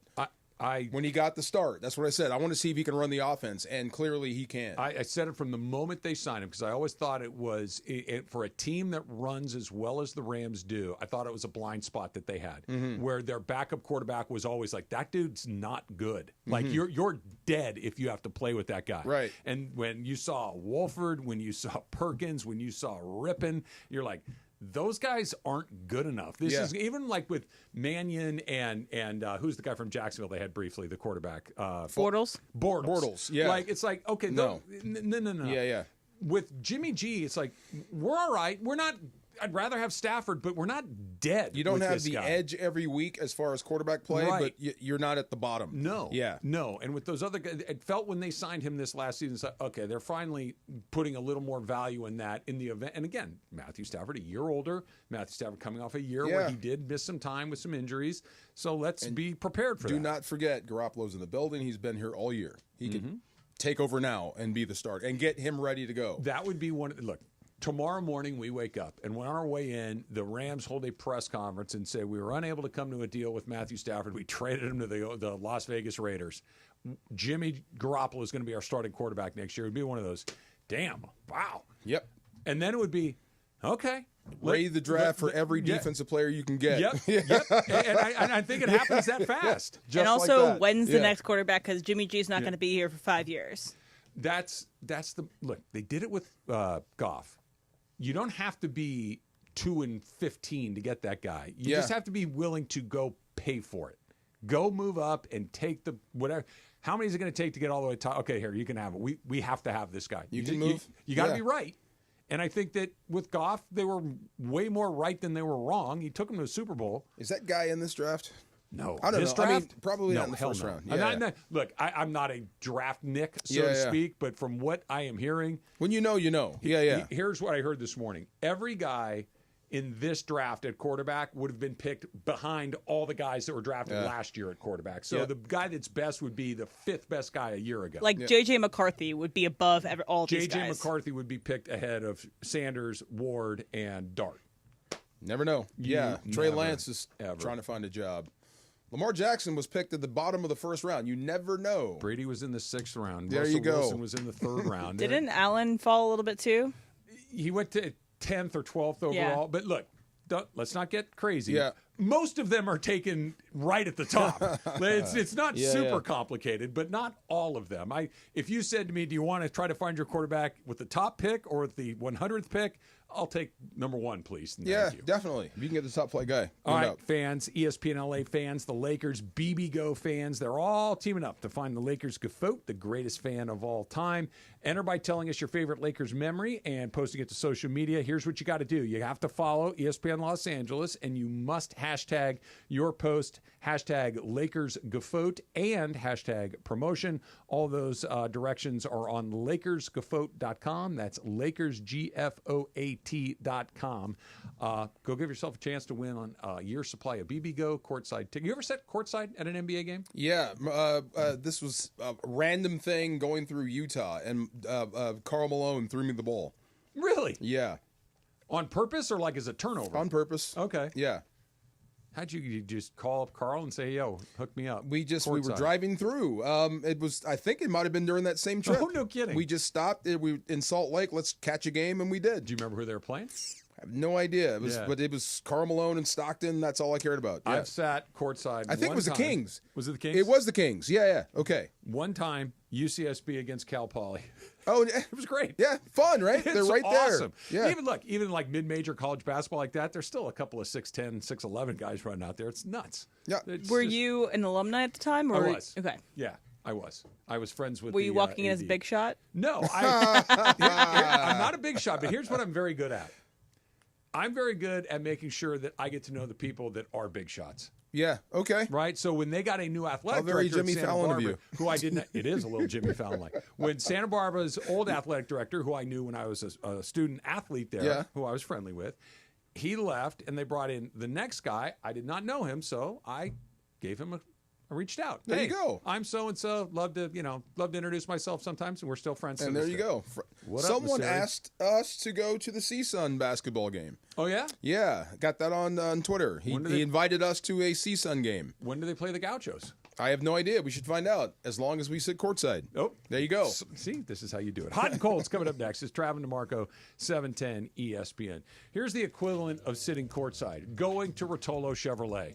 That's how you know you've got it all figured out. When you walk into Rolo Chevrolet and they say, welcome on in. Let us show you why we've won Dealer of the Year 13 years in a row, which is exactly what they have done. And they do it by taking care of you, by making sure that you get the right car, the right price, the right Silverado, and customer service that you're going to tell everybody about. You know, I've been telling you guys about Rolo for years now. And it's not just because we've been doing business together. It's because I bought cars from Rolo Chevrolet. My daughter is still driving her car from Rolo Chevrolet. They take care of you. You feel good about it. How many times can you say that about a car purchase? The answer is not that often, unless you're rolling into Rolo Chevrolet. So go see for yourself what all the fun is about. Right off the 210 freeway, Sierra Avenue exit. You can't miss it. And if Fontana isn't exactly in your neck of the woods, go online, RotoloChevy.com. That's ROTOLO, RotoloChevy.com, and tell them that Travis sent you. Sedano and Cap. Today at 3 p.m. after Mason and Ireland. I was walking from doing a hit, and I ran into Chris Mullen. That's not who it is, right? Love Chris Mullen. Mully. I turn around to my right, And guess who's standing in front of me and extends his hand out to say, what's up? Tell me who this is. Spike Lee. Spike freaking Lee. Yeah. And he says, Spike yo, Lee. what up? And I'm like, hey, what up, Spike? I love Spike Lee. I'm like, you good? Oh, you brought it in? He brought it in. He brought it in. Well, to he you. brought hand out. Okay. When he saw me turn around after saying what's up, he brought hand out. And I was like, oh, what up, Spike? And he's like, what up, man? And I'm like, you good? He's like, I'm good. You good? I'm like, I'm good. Okay, that's a nice conversation. And I'm like, yo, I got to roll. I'll see you. It's a nice conversation. I mean, I had to roll. It was like Everybody's good. 30 seconds left on the clock Okay, before I I had to go. understand. So I understand. couldn't have like a full-fledged conversation. Yeah, but at least we know two things. You're good. He's good. And he's good. Right, so you we're guys good. are both good. All right, see you. Nice. Yeah. The LA Afternoon Takeover. That's Sedano and Cap. On 710 ESPN. After you use Bounce Dryer sheets and realize how fresh, soft, less wrinkled, and less staticky your laundry can be, you'll put a sheet on it every time. Like those socks that smell like they've been through a marathon. Put a sheet on it. Or that blanket that's got wrinkles on its wrinkles. Put a sheet on it. Maybe even your chatty coworker who keeps distracting you. Okay, Bounce Dryer sheets can't do it all. But for fresher, softer, better laundry, put a sheet on it with Bounce. ZipRecruiter is the place. ZipRecruiter is the place for talented teachers, savvy software developers, and master mixologists. ZipRecruiter is the place where you meet all these people and more. That's because ZipRecruiter is the place for job seekers who are looking for new opportunities. In fact, ZipRecruiter helps 10 million people with their job search every day, so you can find the right candidates right away. Try ZipRecruiter for free at ZipRecruiter.com/free. That's ZipRecruiter.com/free. You never expect a Hail Mary pass to win and end the game or getting into an accident. Hey, it's Trav with DeMarco. Only one all-star defense team you can call to defend you. The personal injury law offices of Joseph S. Normand. Visit normandlegal.com or call 213-747-2000. Don't get sacked by others. Joseph will help you achieve the maximum compensation you deserve. Visit normandlegal.com or call 213-747-2000. That's 213-747-2000. Let Joseph and his team score a touchdown for you.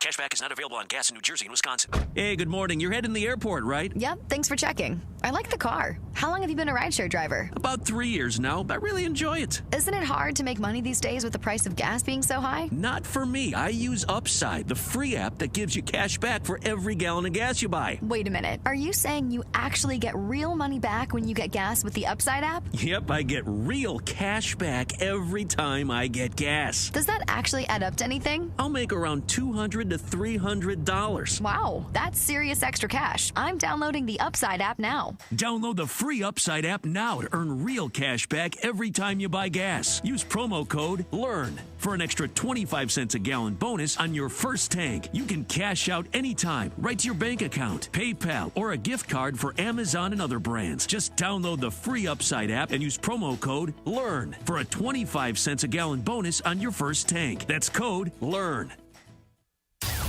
As you know, we've welcomed a new partner here at 710 ESPN, Next Gen. Next Gen, the official AC, heat, and plumbing company of SoCal sports fans. You're as cold as ice. Call 833-3-NEXTGEN, NEXGEN, or visit nextgenairandplumbing.com. Time for our feature we do 3 days a week. Who's hot? Who's cold? Thanks to Next Gen. Boy, time for Who's Hot? Who's Cold? Take it away, Producer M. All right, what's hot? Hey, did you know Michelle Trachtenberg? Yeah, I'm aware of her. So she was in Ice Princess. She was in Harriet the Spy. She was also in Gossip Girl. She's an actress that passed away today at 39. Oh my God. Okay. Yeah. Bummer. Crazy. Wow. So I wasn't really planning on bringing her up. But I'm sorry. Yeah, sorry. Yeah. It's a tragedy to lose anyone. You started with that the young. cold. I'm sorry. Yeah. Go back to the hot.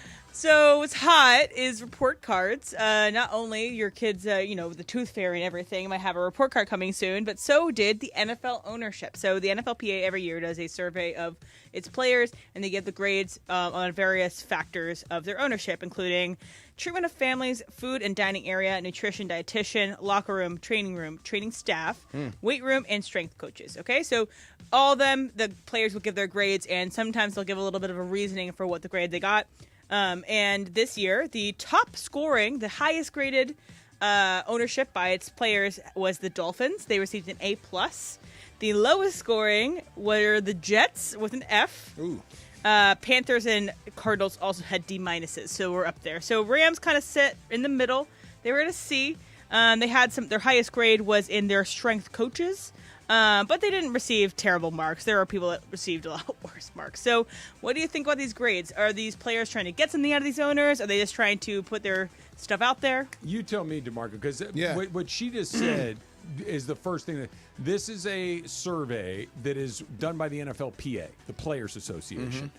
The Players Association's prerogative, their mission statement, is to get as much as they can and as good as they can for their members, the players. Yes. So by telling, if I just tell you everything's great, okay, well, I'm not. But if I say, hey, this kind of sucks, and this kind of sucks, and this kind of sucks, and this kind of sucks, then you have an impetus to improve on these things. Just if I give everything an A, then it's just going to kind of stay the way it is. I need to kind of poke the bear a little bit. I'm kind of happy that it's out there, that because, I mean, look, some owners, they're out just to save money, and they will skimp on taking care of the players or their families. Yeah.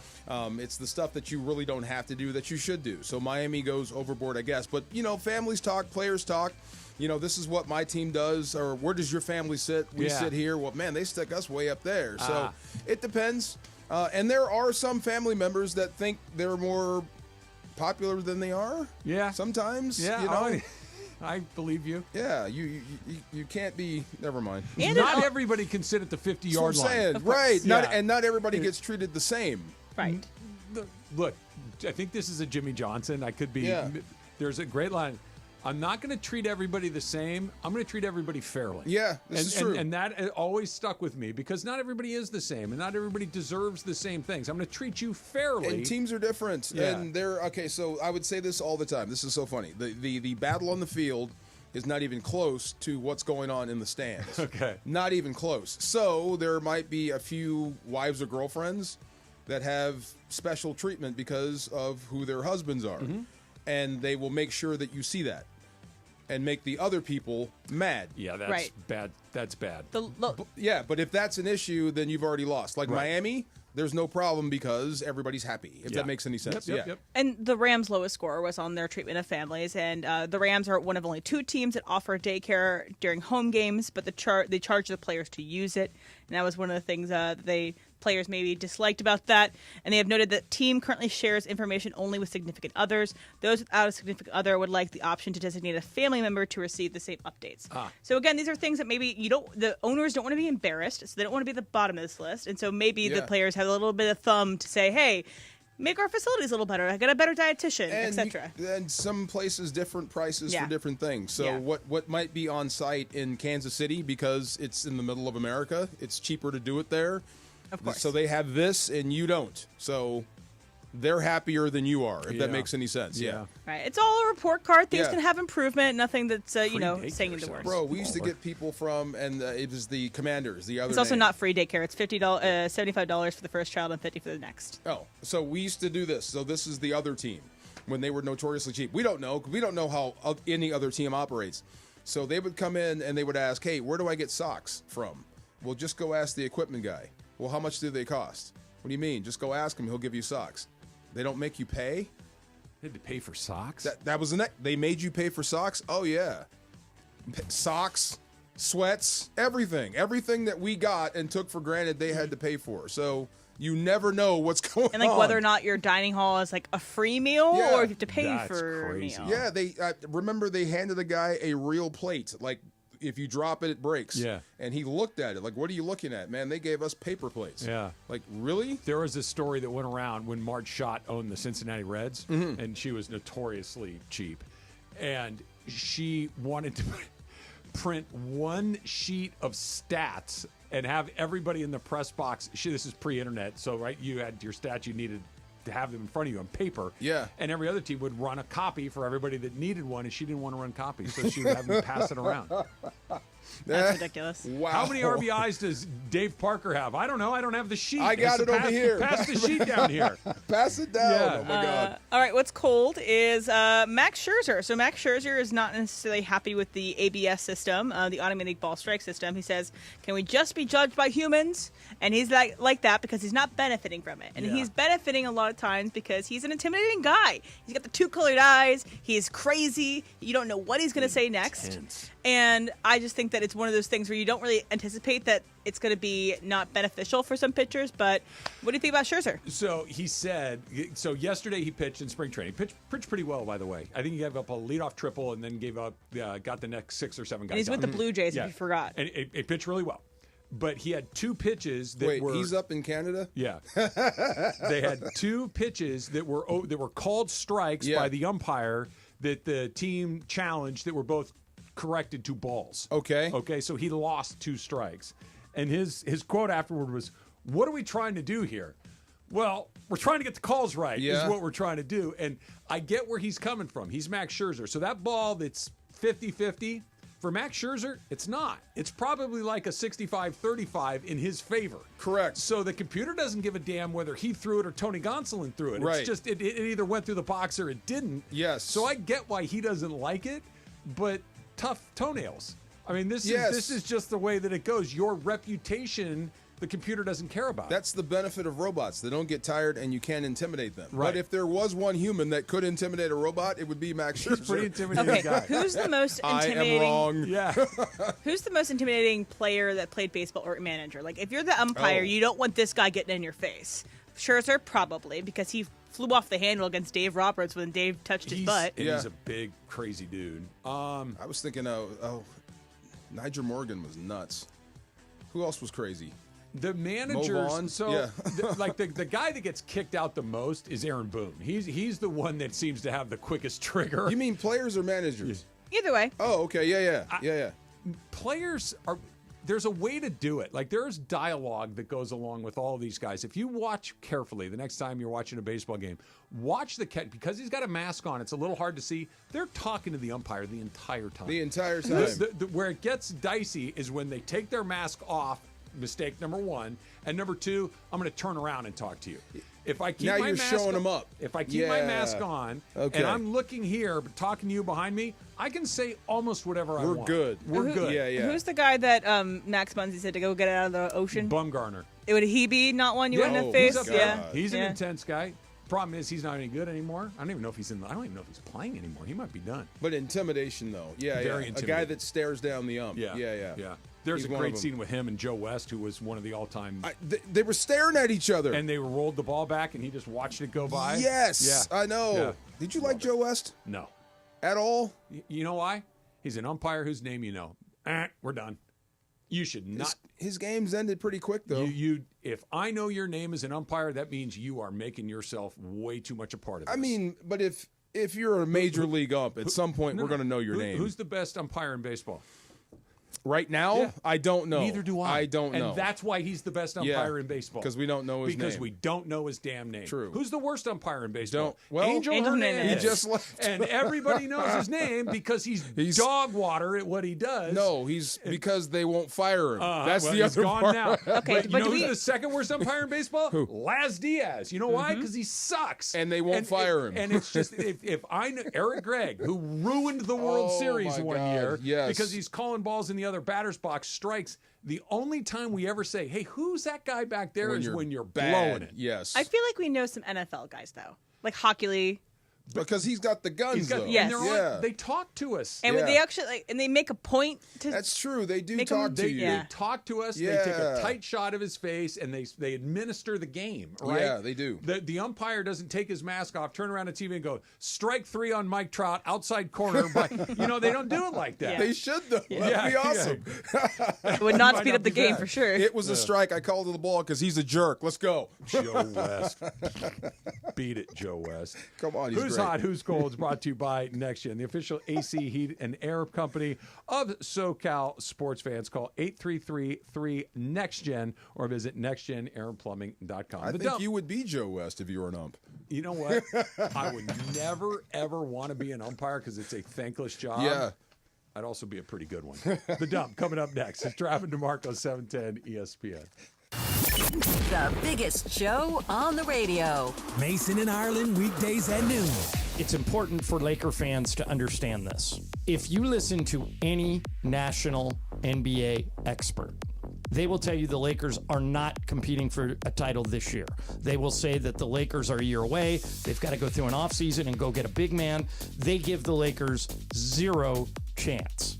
I'm telling you, and I'm around these guys all the time. They, the players and the coaching staff, absolutely don't believe that, and it is fueling them. It is if you put JJ Redick on a lie detector and you asked him, can you run through the West and go back to the NBA Finals and win a championship this year, he would say absolutely, and he would pass. Steve Mason and John Ireland, today at noon. Mason and Ireland on 710 ESPN. Why do we grill to order at Waba Grill? Because it's just better for you. Our Asian-inspired menu has high-quality proteins that are healthier for you. Our steamed vegetables and signature salads are made fresh for you. Our sauces are more flavorful for you. From sweet and spicy to fiery hot. Right now, get our Value Bowl combo for only $8.99. Download the Waba Rewards app or order online at wabagrill.com. Waba Grill, it's for you. So Mark Reel from Real Fathers writes, I always say on the air, you have to have the right family law firm that is going to get you the happiness you deserve and the justice you deserve. Really, the legal system is designed and set up for fathers to fail. I set out to create a firm and to create something that would help all men navigate that successfully. We have a new phone number for Real Fathers Rights. 833-ESPN-710. And RFR710.com. Yes, RFR710.com. We all hear the radio ads about the IRS. They tell you to be afraid, to be scared, and they try to frighten you into calling. I'm not here to do that. Tax Relief Advocates is different. TRA is here to tell you that if you owe money to the IRS, whether it's $5,000, $50,000, or $500,000, we have a solution. It doesn't matter if you're sitting in your car, at work, or with your kids. No matter where you are, call now. 800-575-6759. Don't lose hope. TRA can eliminate or reduce what you owe to the IRS. Generous programs are now available that can give you a fresh start. Our passion is taxes and helping individuals fix their IRS problems. We have over 1,000 5-star reviews on Google and an A+ with the Better Business Bureau. You don't need to be afraid of the IRS any longer. End your tax nightmare today by visiting us online at TRA.com or call 800-575-6759. That's 800-575-6759. Tax Relief Advocates. Real solutions for real people. It's time for everything we haven't gotten to today. Yes, it's time for the dump. I don't quite know what to make of this one. You ready? Yeah. Paul George is taking a break from podcasting to focus on a championship quote.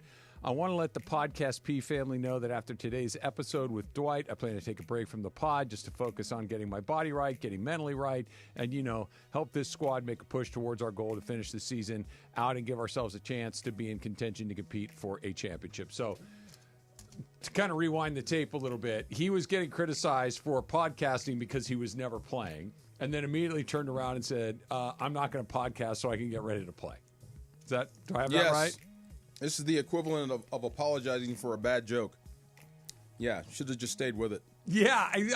Own up to it. Like, we all know what you're doing, and now you got some pushback, then you're like, oh, no. You just confirmed it. You just confirmed it. That's exactly what I was going to, like, you confirmed that we were right. Yes. That you weren't fully committed to this in the first place, because the answer should have been, dude, I can do two things at the same time and give them my full attention. Yes. Podcasting has had no effect on my rehab. It's had no effect on my ability to play basketball, to get healthy. I'm just not healthy. Podcasting has nothing to do with it. Can we play that first word that comes to mind when you say Paul George? Doesn't play. Playoff P. Anybody? Laura? What do you got? Laura's busy. Broken? Yeah.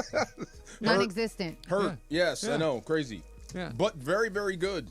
Super good. And I'm saying playoff P in terms of, like, it's used against him and weaponized against him, that he called himself that. Well, I was just going to say, he made one of the cardinal mistakes you can make as an athlete. You can't give yourself a nickname. You can't give yourself your own nickname. Somebody else has got to give it to you. You know what I mean? You've got to become the thing because people give you that nickname. You don't call yourself Mr. October. You don't give yourself Mr. October. You do it because you hit 3 home runs on 3 pitches in 3 swings in the World Series, and they call you that. Is he a Hall of Fame guy? Who? Paul George. Basketball is weird. I think everybody is in the Hall of Fame in basketball. So? Is he a superstar? He's whatever that next level down is. He's better than he's an all-star, and he's whatever's above all-star and below superstar. He's in that range. I think I know what they mean. It's the basketball people when they say LeBron we're talking about big 3. Mm-hmm. Big 3 means you have to have 3 superstars. Okay. Well, Austin Reeves is not a superstar. No. So, define superstar for me. Like, how do you know what superstar is? Multiple all-stars, and nobody needs to tell you who they are. You just see the face, and you're like, oh, that's that guy. So it's accolades, or is it how he plays? It's all of the above. It's all the above. And I also think you had to be one of, if not the best person in your position at one point in time. Like in the course of your career, you were the best person. And also, Paul George was not in the top 75, the NBA 75, and I think that's superstars in the league. Yeah. Well, but there are people on that list that are not superstars too. They're because it's 70. There aren't 75 superstars. There are 10. Maybe 15, and it's a really hard group to get into. Yeah, you know, like if I bet you if we made a list, we would have 10 of the same names. Probably. If we both put 20 people or 15 people, we'd have 10 of the same names. You have to know who they are, know their accomplishments. Like if I just showed you their picture. Yeah. Oh, you know who they are. Oh, that's that guy. Kind of like A-list in Hollywood. You know it. Here's a fun game. Yeah. And I'm not going to be too specific here, but if there is a commercial featuring athletes and they say that athlete's name in the commercial, you're not a superstar. Not a superstar. Yes. You're right. You're not a superstar. If they say, oh, look, it's Michael Parsons. Nobody says, oh, look, it's LeBron James. You just know who he is. It's like you go, yes, oh, damn, that's LeBron James. Counterpoint, if it's like their name is a pun, then that's a little different. Okay. But if they're doing it to identify you in the spot, not a super. That's a good rule of thumb. Yes. Okay. Mike Trout. Mike Trout would have to be identified. Not a superstar. He's a superstar in the baseball universe, not in the sporting universe. Remember the seal commercial from Super Bowl? The one where he was a seal? They should have done Mike Trout. Love it. They need to do that. Kevin Bass, Mike Trout, Tim Salmon, all of these guys. Either way. Speaking of superstars, Diana Taurasi announced her retirement from the WNBA yesterday. She had a 20-year career. Wow. 3-time WNBA champion, 6-time Olympic gold medalist, 3-time national champion over the course of her collegiate and professional career. And she's one of those people where I don't know if everyone would. I would recognize Diana Taurasi. I don't know if she would have to announce herself on a commercial for me. No, I think you know who she is. Yeah. She's a superstar in the WNBA in the purest sense. Probably 6 gold medals. Yeah. Yeah. So funny. I heard she this was put on the last team as kind of the like Olympics every 4 years. When they said when they have the GOAT conversation, right? You go through all these dudes, and then she does this. What about me? Yeah. Yeah. I mean, if you look as far as resumes go, oh goodness. Yeah, and I think too, I don't think it's it's disrespectful though to have 2 different categories. Like you're talking the greatest of all time basketball players, and you say LeBron or Magic or Kobe or whoever you want to put in there, and you don't say Diana Taurasi. But if you said greatest women's basketball, it's just they're 2 different categories. No doubt. They played 2 different leagues. It's like comparing someone who played in the the MLS and the Premier League. But you're dribbling, you're shooting, you're hitting shots. But they would never play against each other. And if rebounds, they did, she would get annihilated. But assists, rebound, all the things you count. It's the same sport, basically. But 20 years as a pro athlete is insane. Yes. 10 years as a pro athlete is out of. I have no doubt she'll be coaching. I would assume. I have no doubt she'll be coaching. I think she did some sort of like not a Manning cast, but something similar for with Bird last year, like Taurasi and Bird. I think they've done it in the past before, but yeah, she might do something with TV. The Sacramento Kings have announced a partnership with One Court. That is the first tactile sports broadcast to make games more accessible to blind and low vision fans. I saw this on a TikTok, and it was really, really cool. So it's something I seen this guy on TikTok, and one thing I like about it, the platform, is that I can see the world through other people's eyes, and he goes to the world as a blind person, and there's so many things that I take for granted. The accessibility things I don't even think about that that someone could want to be at a basketball game and want to know what's going on. And so what they do is you can put your hands, and it looks like a little court, and there's vibrations on it that kind of show you who's shooting and when. And then you also have the audio of, I don't know if it's the radio broadcast or if it's something else that tells you what's happening. That's cool. The guy who did it was like, this is awesome. I've never had this feeling at a basketball game where I can know what's going on too. That is really cool. Yeah. That is so cool. Yeah. Way back when, it was awesome when I first started working for the Rams as a broadcaster. I was told that our biggest fans was this house where there were a bunch of kids that were sightless. And this is how they connected to football. And that changed my perspective on doing this job. Like, act as if the person you're talking to can't see it. I heard Ray Charles interviewed by Bob Costas at one point, and they were talking about baseball, and Ray Charles was talking about one of the reasons he was such a huge baseball fan was because of Vin Scully. Yeah. And that Scully was able to make him feel like he could see it. Isn't that awesome? Yeah. Yeah. No, that's really cool. That is really cool. But they can feel the court? That's cool. Yeah, like it's like a little court, and then you can put your hands on it and vibrates and say where the ball is at a certain time and in who's shooting. That's awesome. That's really neat. See, the stupid frat house DeMarco thinks, can you do it with boxing matches? Yeah, probably, right? I'm just kidding. It's a joke. I don't get Never mind. Move on. Dude, now I'm curious. I don't like when I don't get it. Happy birthday to Johnny Cash. Hey. The late Johnny Cash. And happy 72nd birthday to Michael Bolton, one of Chris Morales' favorite artists. The most controversial artist of my lifetime. Michael Bolton? Yeah, you were not allowed to like Michael Bolton. Why not? I'll tell you I right now love I do. Michael Bolton. Go ahead. Yeah. By the way, great golfer, Trav. I did know that. But Him and Kenny G. I got dragged to a Michael That one Bolton too. concert once, and there were more beautiful women there than I think any concert I've ever been Yeah. to. I mean, why can't you like It Michael was something Bolton? about his hair got or his long hair. look and his voice. He's like a Now, his Fabio first- kind of. What's Yes. his first big hit? How Am I Supposed to Live Without You? Well, he Was that- wrote it for Laura Branigan, Laura and then Branigan. he re-recorded Then it. I'm trying to remember what his first is. It like something cheesy, like "Love is a wonderful thing." Well, that was after he was established. Oh, But okay. I know what you're trying to think of. He had one big hit, One big and I hit. happen to have every hit in my phone. sure you really? do. I No will way. Look, Is it I will look up Sitting on the what Dock of the Bay, but hit his was. version? Yes. But I have no issues with Michael Bolton. No, I'll say something else that'll get me in trouble. I have no issues with Kenny G. Oh, Yeah, did yeah. you see That's Who that? is like a two handicap. Did you It's a watch show, that I believe, documentary? too. The Kenny G documentary? No. Oh, it's on Max. It's by Bill Simmons. I thought, I don't know anything about Kenny G. think I Why did would I see even that. like this Why- documentary? Give me a 30-second why I would like that. He's the ultimate Malcolm Gladwell 10,000 hours guy. Like, Yes. he spends hours I every did see day practicing on, what does he play? plays the sax. Yeah, Yes. practicing the sax. The other thing I found out was, we have the station called The Wave. I think they Sure. still exist. 94.7. Kenny Yeah. G was such a big deal that they invented the wave format format. for No Kenny way. G music. Yeah. Wow. And he came off like a really, really cool guy in that doc. It was kind of like Nickelback now. Like, it wasn't cool to listen to Michael Bolton or Kenny G. Yeah. Yeah. I mean, I get a little sick of that Songbird song. Yeah, see, that's every Oh, single the day. song you were trying to think of is Soul Provider. Oh, yeah, Soul yeah, that's Provider. it. That's Oh, my it. God. But Yes. here's his greatest hits. Sitting on the Dock of the Bay was Oh, a cover. sure. It was an Yeah. Otis That. Redding cover. Soul Provider was his big hit. How Am I Supposed to Live Without You was the Laura Branigan hit. Georgia on My Mind, the Ray Charles song, he had a big hit with. Missed that one. Time, Love, and Tenderness was the name of an album. When a Man Loves a Woman. That's the one. These are all like covers, right? Yeah, he did lot a of song covers. with Kenny G called Missing You Now. Oh, that must be magical. You want to hear it? I know You wanna hear everyone it? but Soul It's Provider. in my workout list. Yeah. It's in my workout playlist. Boy, this is elevator music right here. That's Kenny Oh, my G. God. That is Is so Michael Kenny going to G. come in soon? Right here. That's spa music. Yeah. Oh, that's See? I feel Yeah, like this is you're at the Dennis, doctor's can you bump office that? right here. That absolutely Yeah. is. It's Can you the bump elevator Michael music. Bolton? Laura probably heard this yesterday when getting your tooth fixed. By the way, Thank God, did you say Johnny Cash? Yeah. Yes. Johnny Cash, his acoustic album, the last album he ever did, he does songs like Personal Jesus, which is actually featured in the Jesus ads right now.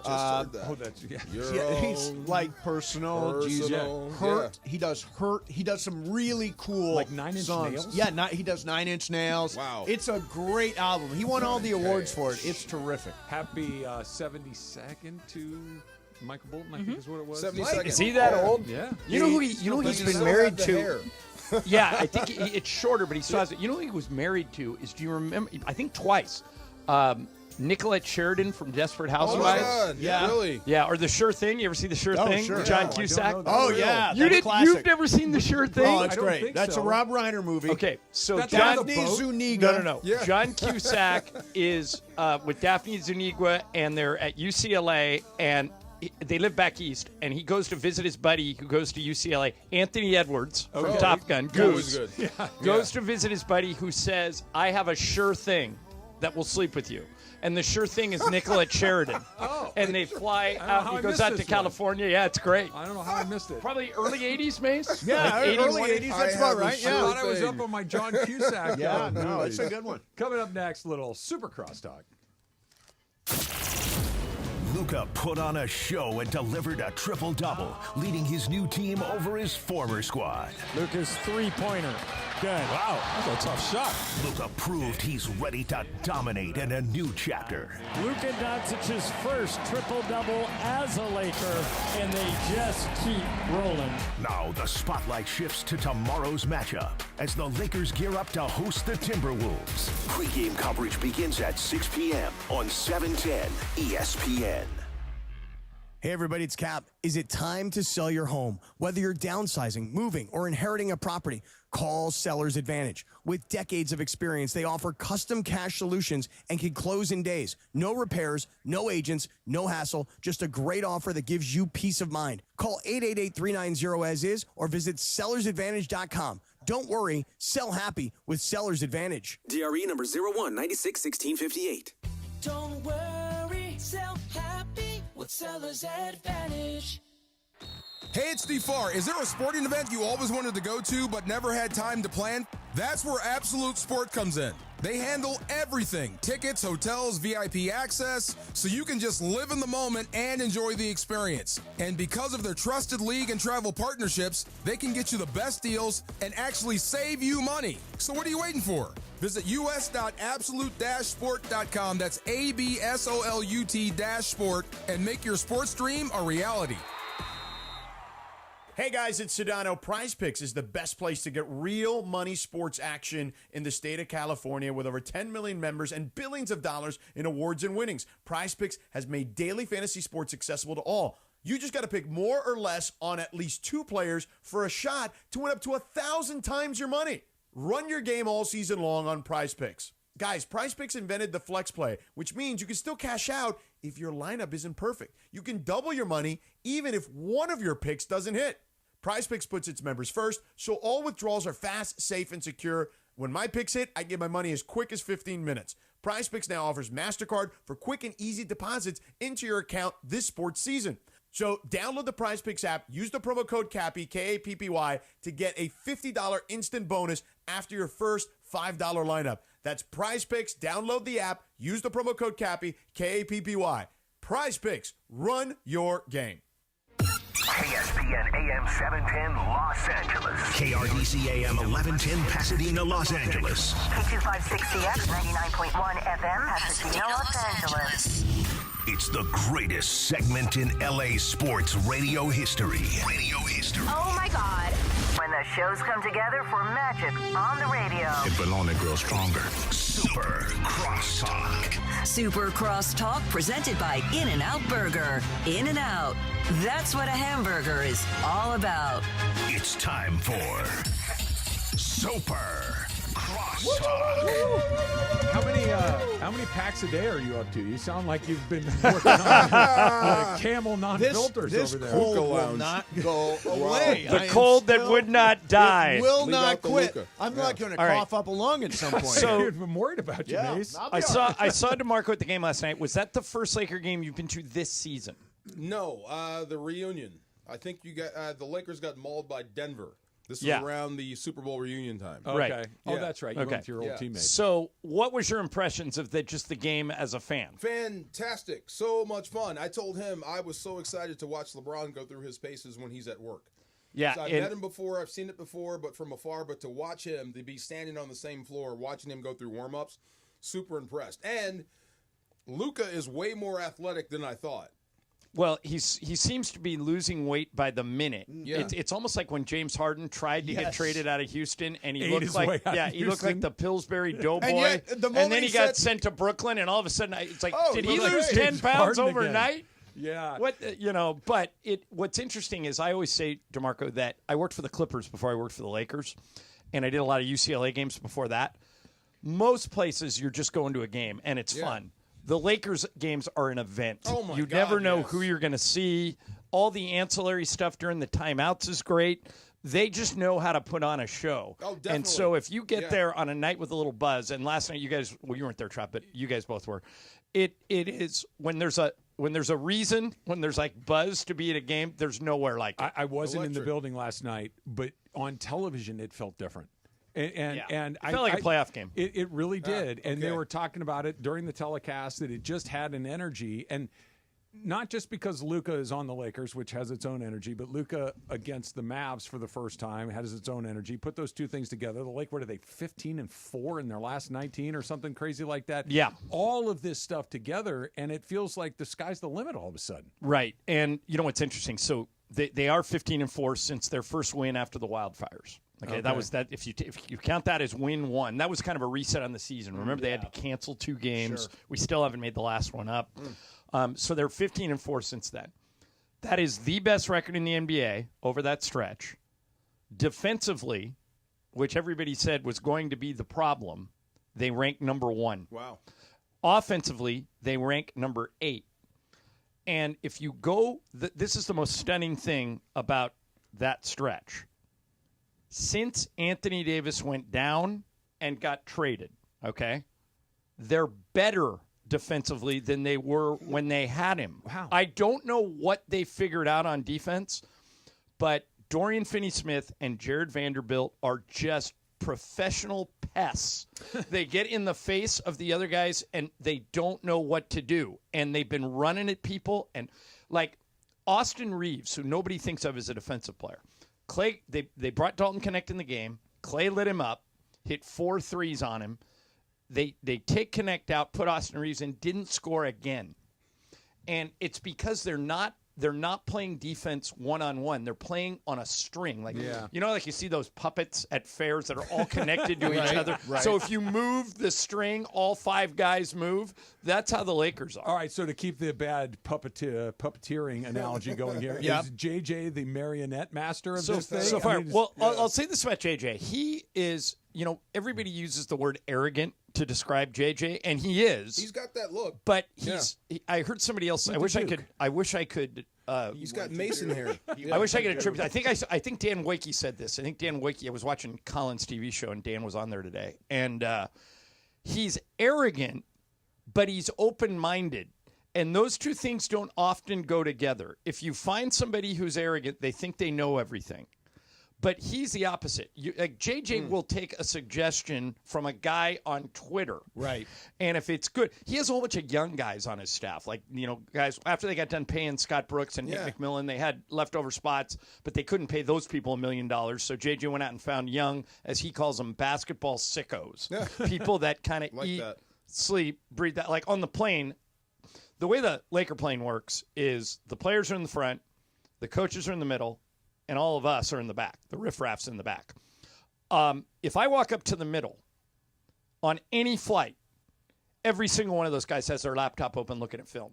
Everything. They're not watching Forgetting Netflix. Sarah Marshall. They're not watching movies. They're not watching. That was a random pull. Yeah. Well, I just saw Kristen Bell the other day. Yeah. They did a spoof on it in at the awards. Vampire musical. SAG Awards.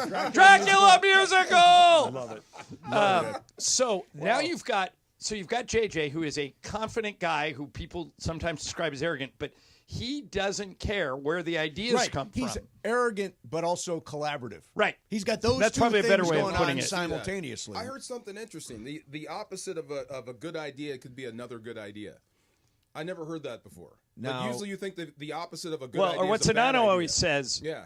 Two things can be true at once. Right. You know, and so that's a lot of cases when these coaches, like Austin Reeves, can be targeted on defense, but he can still be a good defender. Yes. That would have been an example of what happened last night. One question. Okay, so Paul George, right? We just talked about this. Paul George decided not to do his podcast, so he kind of proved us right, right? Right. Yeah, he never should have been doing it during the season. So if Luka comes here and finds another gear, gets in shape, loses 15 pounds, and takes it to the next level, does that mean Nico Harrison was right? I know it doesn't matter. Wait a minute, Nico Harrison was right if Luka does get in shape? If he gets in shape. No, I think it would be the opposite. He would be wrong. Nico is betting, DeMarco, that Luka, and this was in an article I read this morning. Yeah. Nico is betting that Luka is within 5 years of a catastrophe. Yep. Like injury? The person that wrote this, I think it was Sam Amick. Sam Amick, yeah. He wrote that they're convinced, Dallas is convinced, that Luka's off-the-court habits will doom him. But the problem with that is now you've given him a reason not to do any of that stuff. It's a you threw a bucket of cold water. And I mentioned this during the break before we came in. Part of your job in 2025, DeMarco, you lived this even when you played in the NFL, is to manage unreasonable superstars. Yes. Okay? Shaq used to say, hurt my toe on company time, I'll heal on company time. You know, that's a ridiculous. Shaq used to be the last one to practice and the first one to leave. And he would find a way to miss 20 games a year, and he didn't stay in shape, but he was Shaq. Right. Yeah. And so you put up with all that other stuff, and you say, okay, this guy can deliver us a championship. That's Luka. He's the Harrison part that you're talking about, DeMarco, I think, is if I get what you're saying. Had he stayed in Dallas, Luka, and they gave him all that money, his habits would have doomed him to that catastrophe that their betting happens. But by moving him, you motivated him to avoid the catastrophe. Yes, and so correct. now it won't happen in Los Angeles or wherever they might have said it, because now he's got an FU gear. I just thought of a great with example of Dallas. that. So people forget about this because he's in the Hall of Fame now. But Chris Carter did not start his career with the Vikings. He started his career with the Eagles, and he was playing for Buddy Ryan. All he does is catch touchdowns. Yeah. Right. And Buddy Ryan said, you've got a bunch of bad habits that you got to straighten out, and if you don't, I'm going to cut you. And one day, Buddy Ryan ran into Carter, and he was doing something that Buddy Ryan had told him not to do, and he just cut him. So you would think that Chris Carter hates Buddy Ryan. It's the opposite. Chris Carter says Buddy Ryan scared him straight. No, it's a wake-up call. He said, if I would have kept going down the path, he goes, I thought because I was performing, I could do whatever I wanted. You know, as long as I was catching touchdowns, all the off-the-field stuff didn't matter. Buddy Ryan's the one who taught me, you're not bigger than the team. He cut me, and it woke me up. Yeah. So if that happens with Luka, Nico made a terrible mistake. Yeah. But I don't know if he could have fixed it in Dallas. He might not have fixed it in Dallas, but you give Luka what he wants. Yeah, you manage superstars. You manage superstars, and you deal with the smoking or the whatever, the beer drinking or whatever it is that they're worried about. We'll deal with it when it's time to deal with it. I'm not sending the best player in the league out in the middle, at the beginning of his prime, arguably. Right. Then you figure it out. Allen Iverson had a reputation of being a really big partier. Yeah. And the Sixers knew it, and they just managed it. And he took them to the NBA Finals. James Harden couldn't stay out of strip clubs early in his career. May still be going to them. Yes, right. But he's still going to the Hall of Fame. He led the league in scoring 3 times. Great players often come with a bad package that you, as a team, have to manage. And Dallas punted on managing Luka's package, and now the Lakers are the beneficiary. Now they just got to go back there, check that off the list, and then we can worry about titles after that. Super Crosstalks brought to you by In-N-Out. In-N-Out, that's what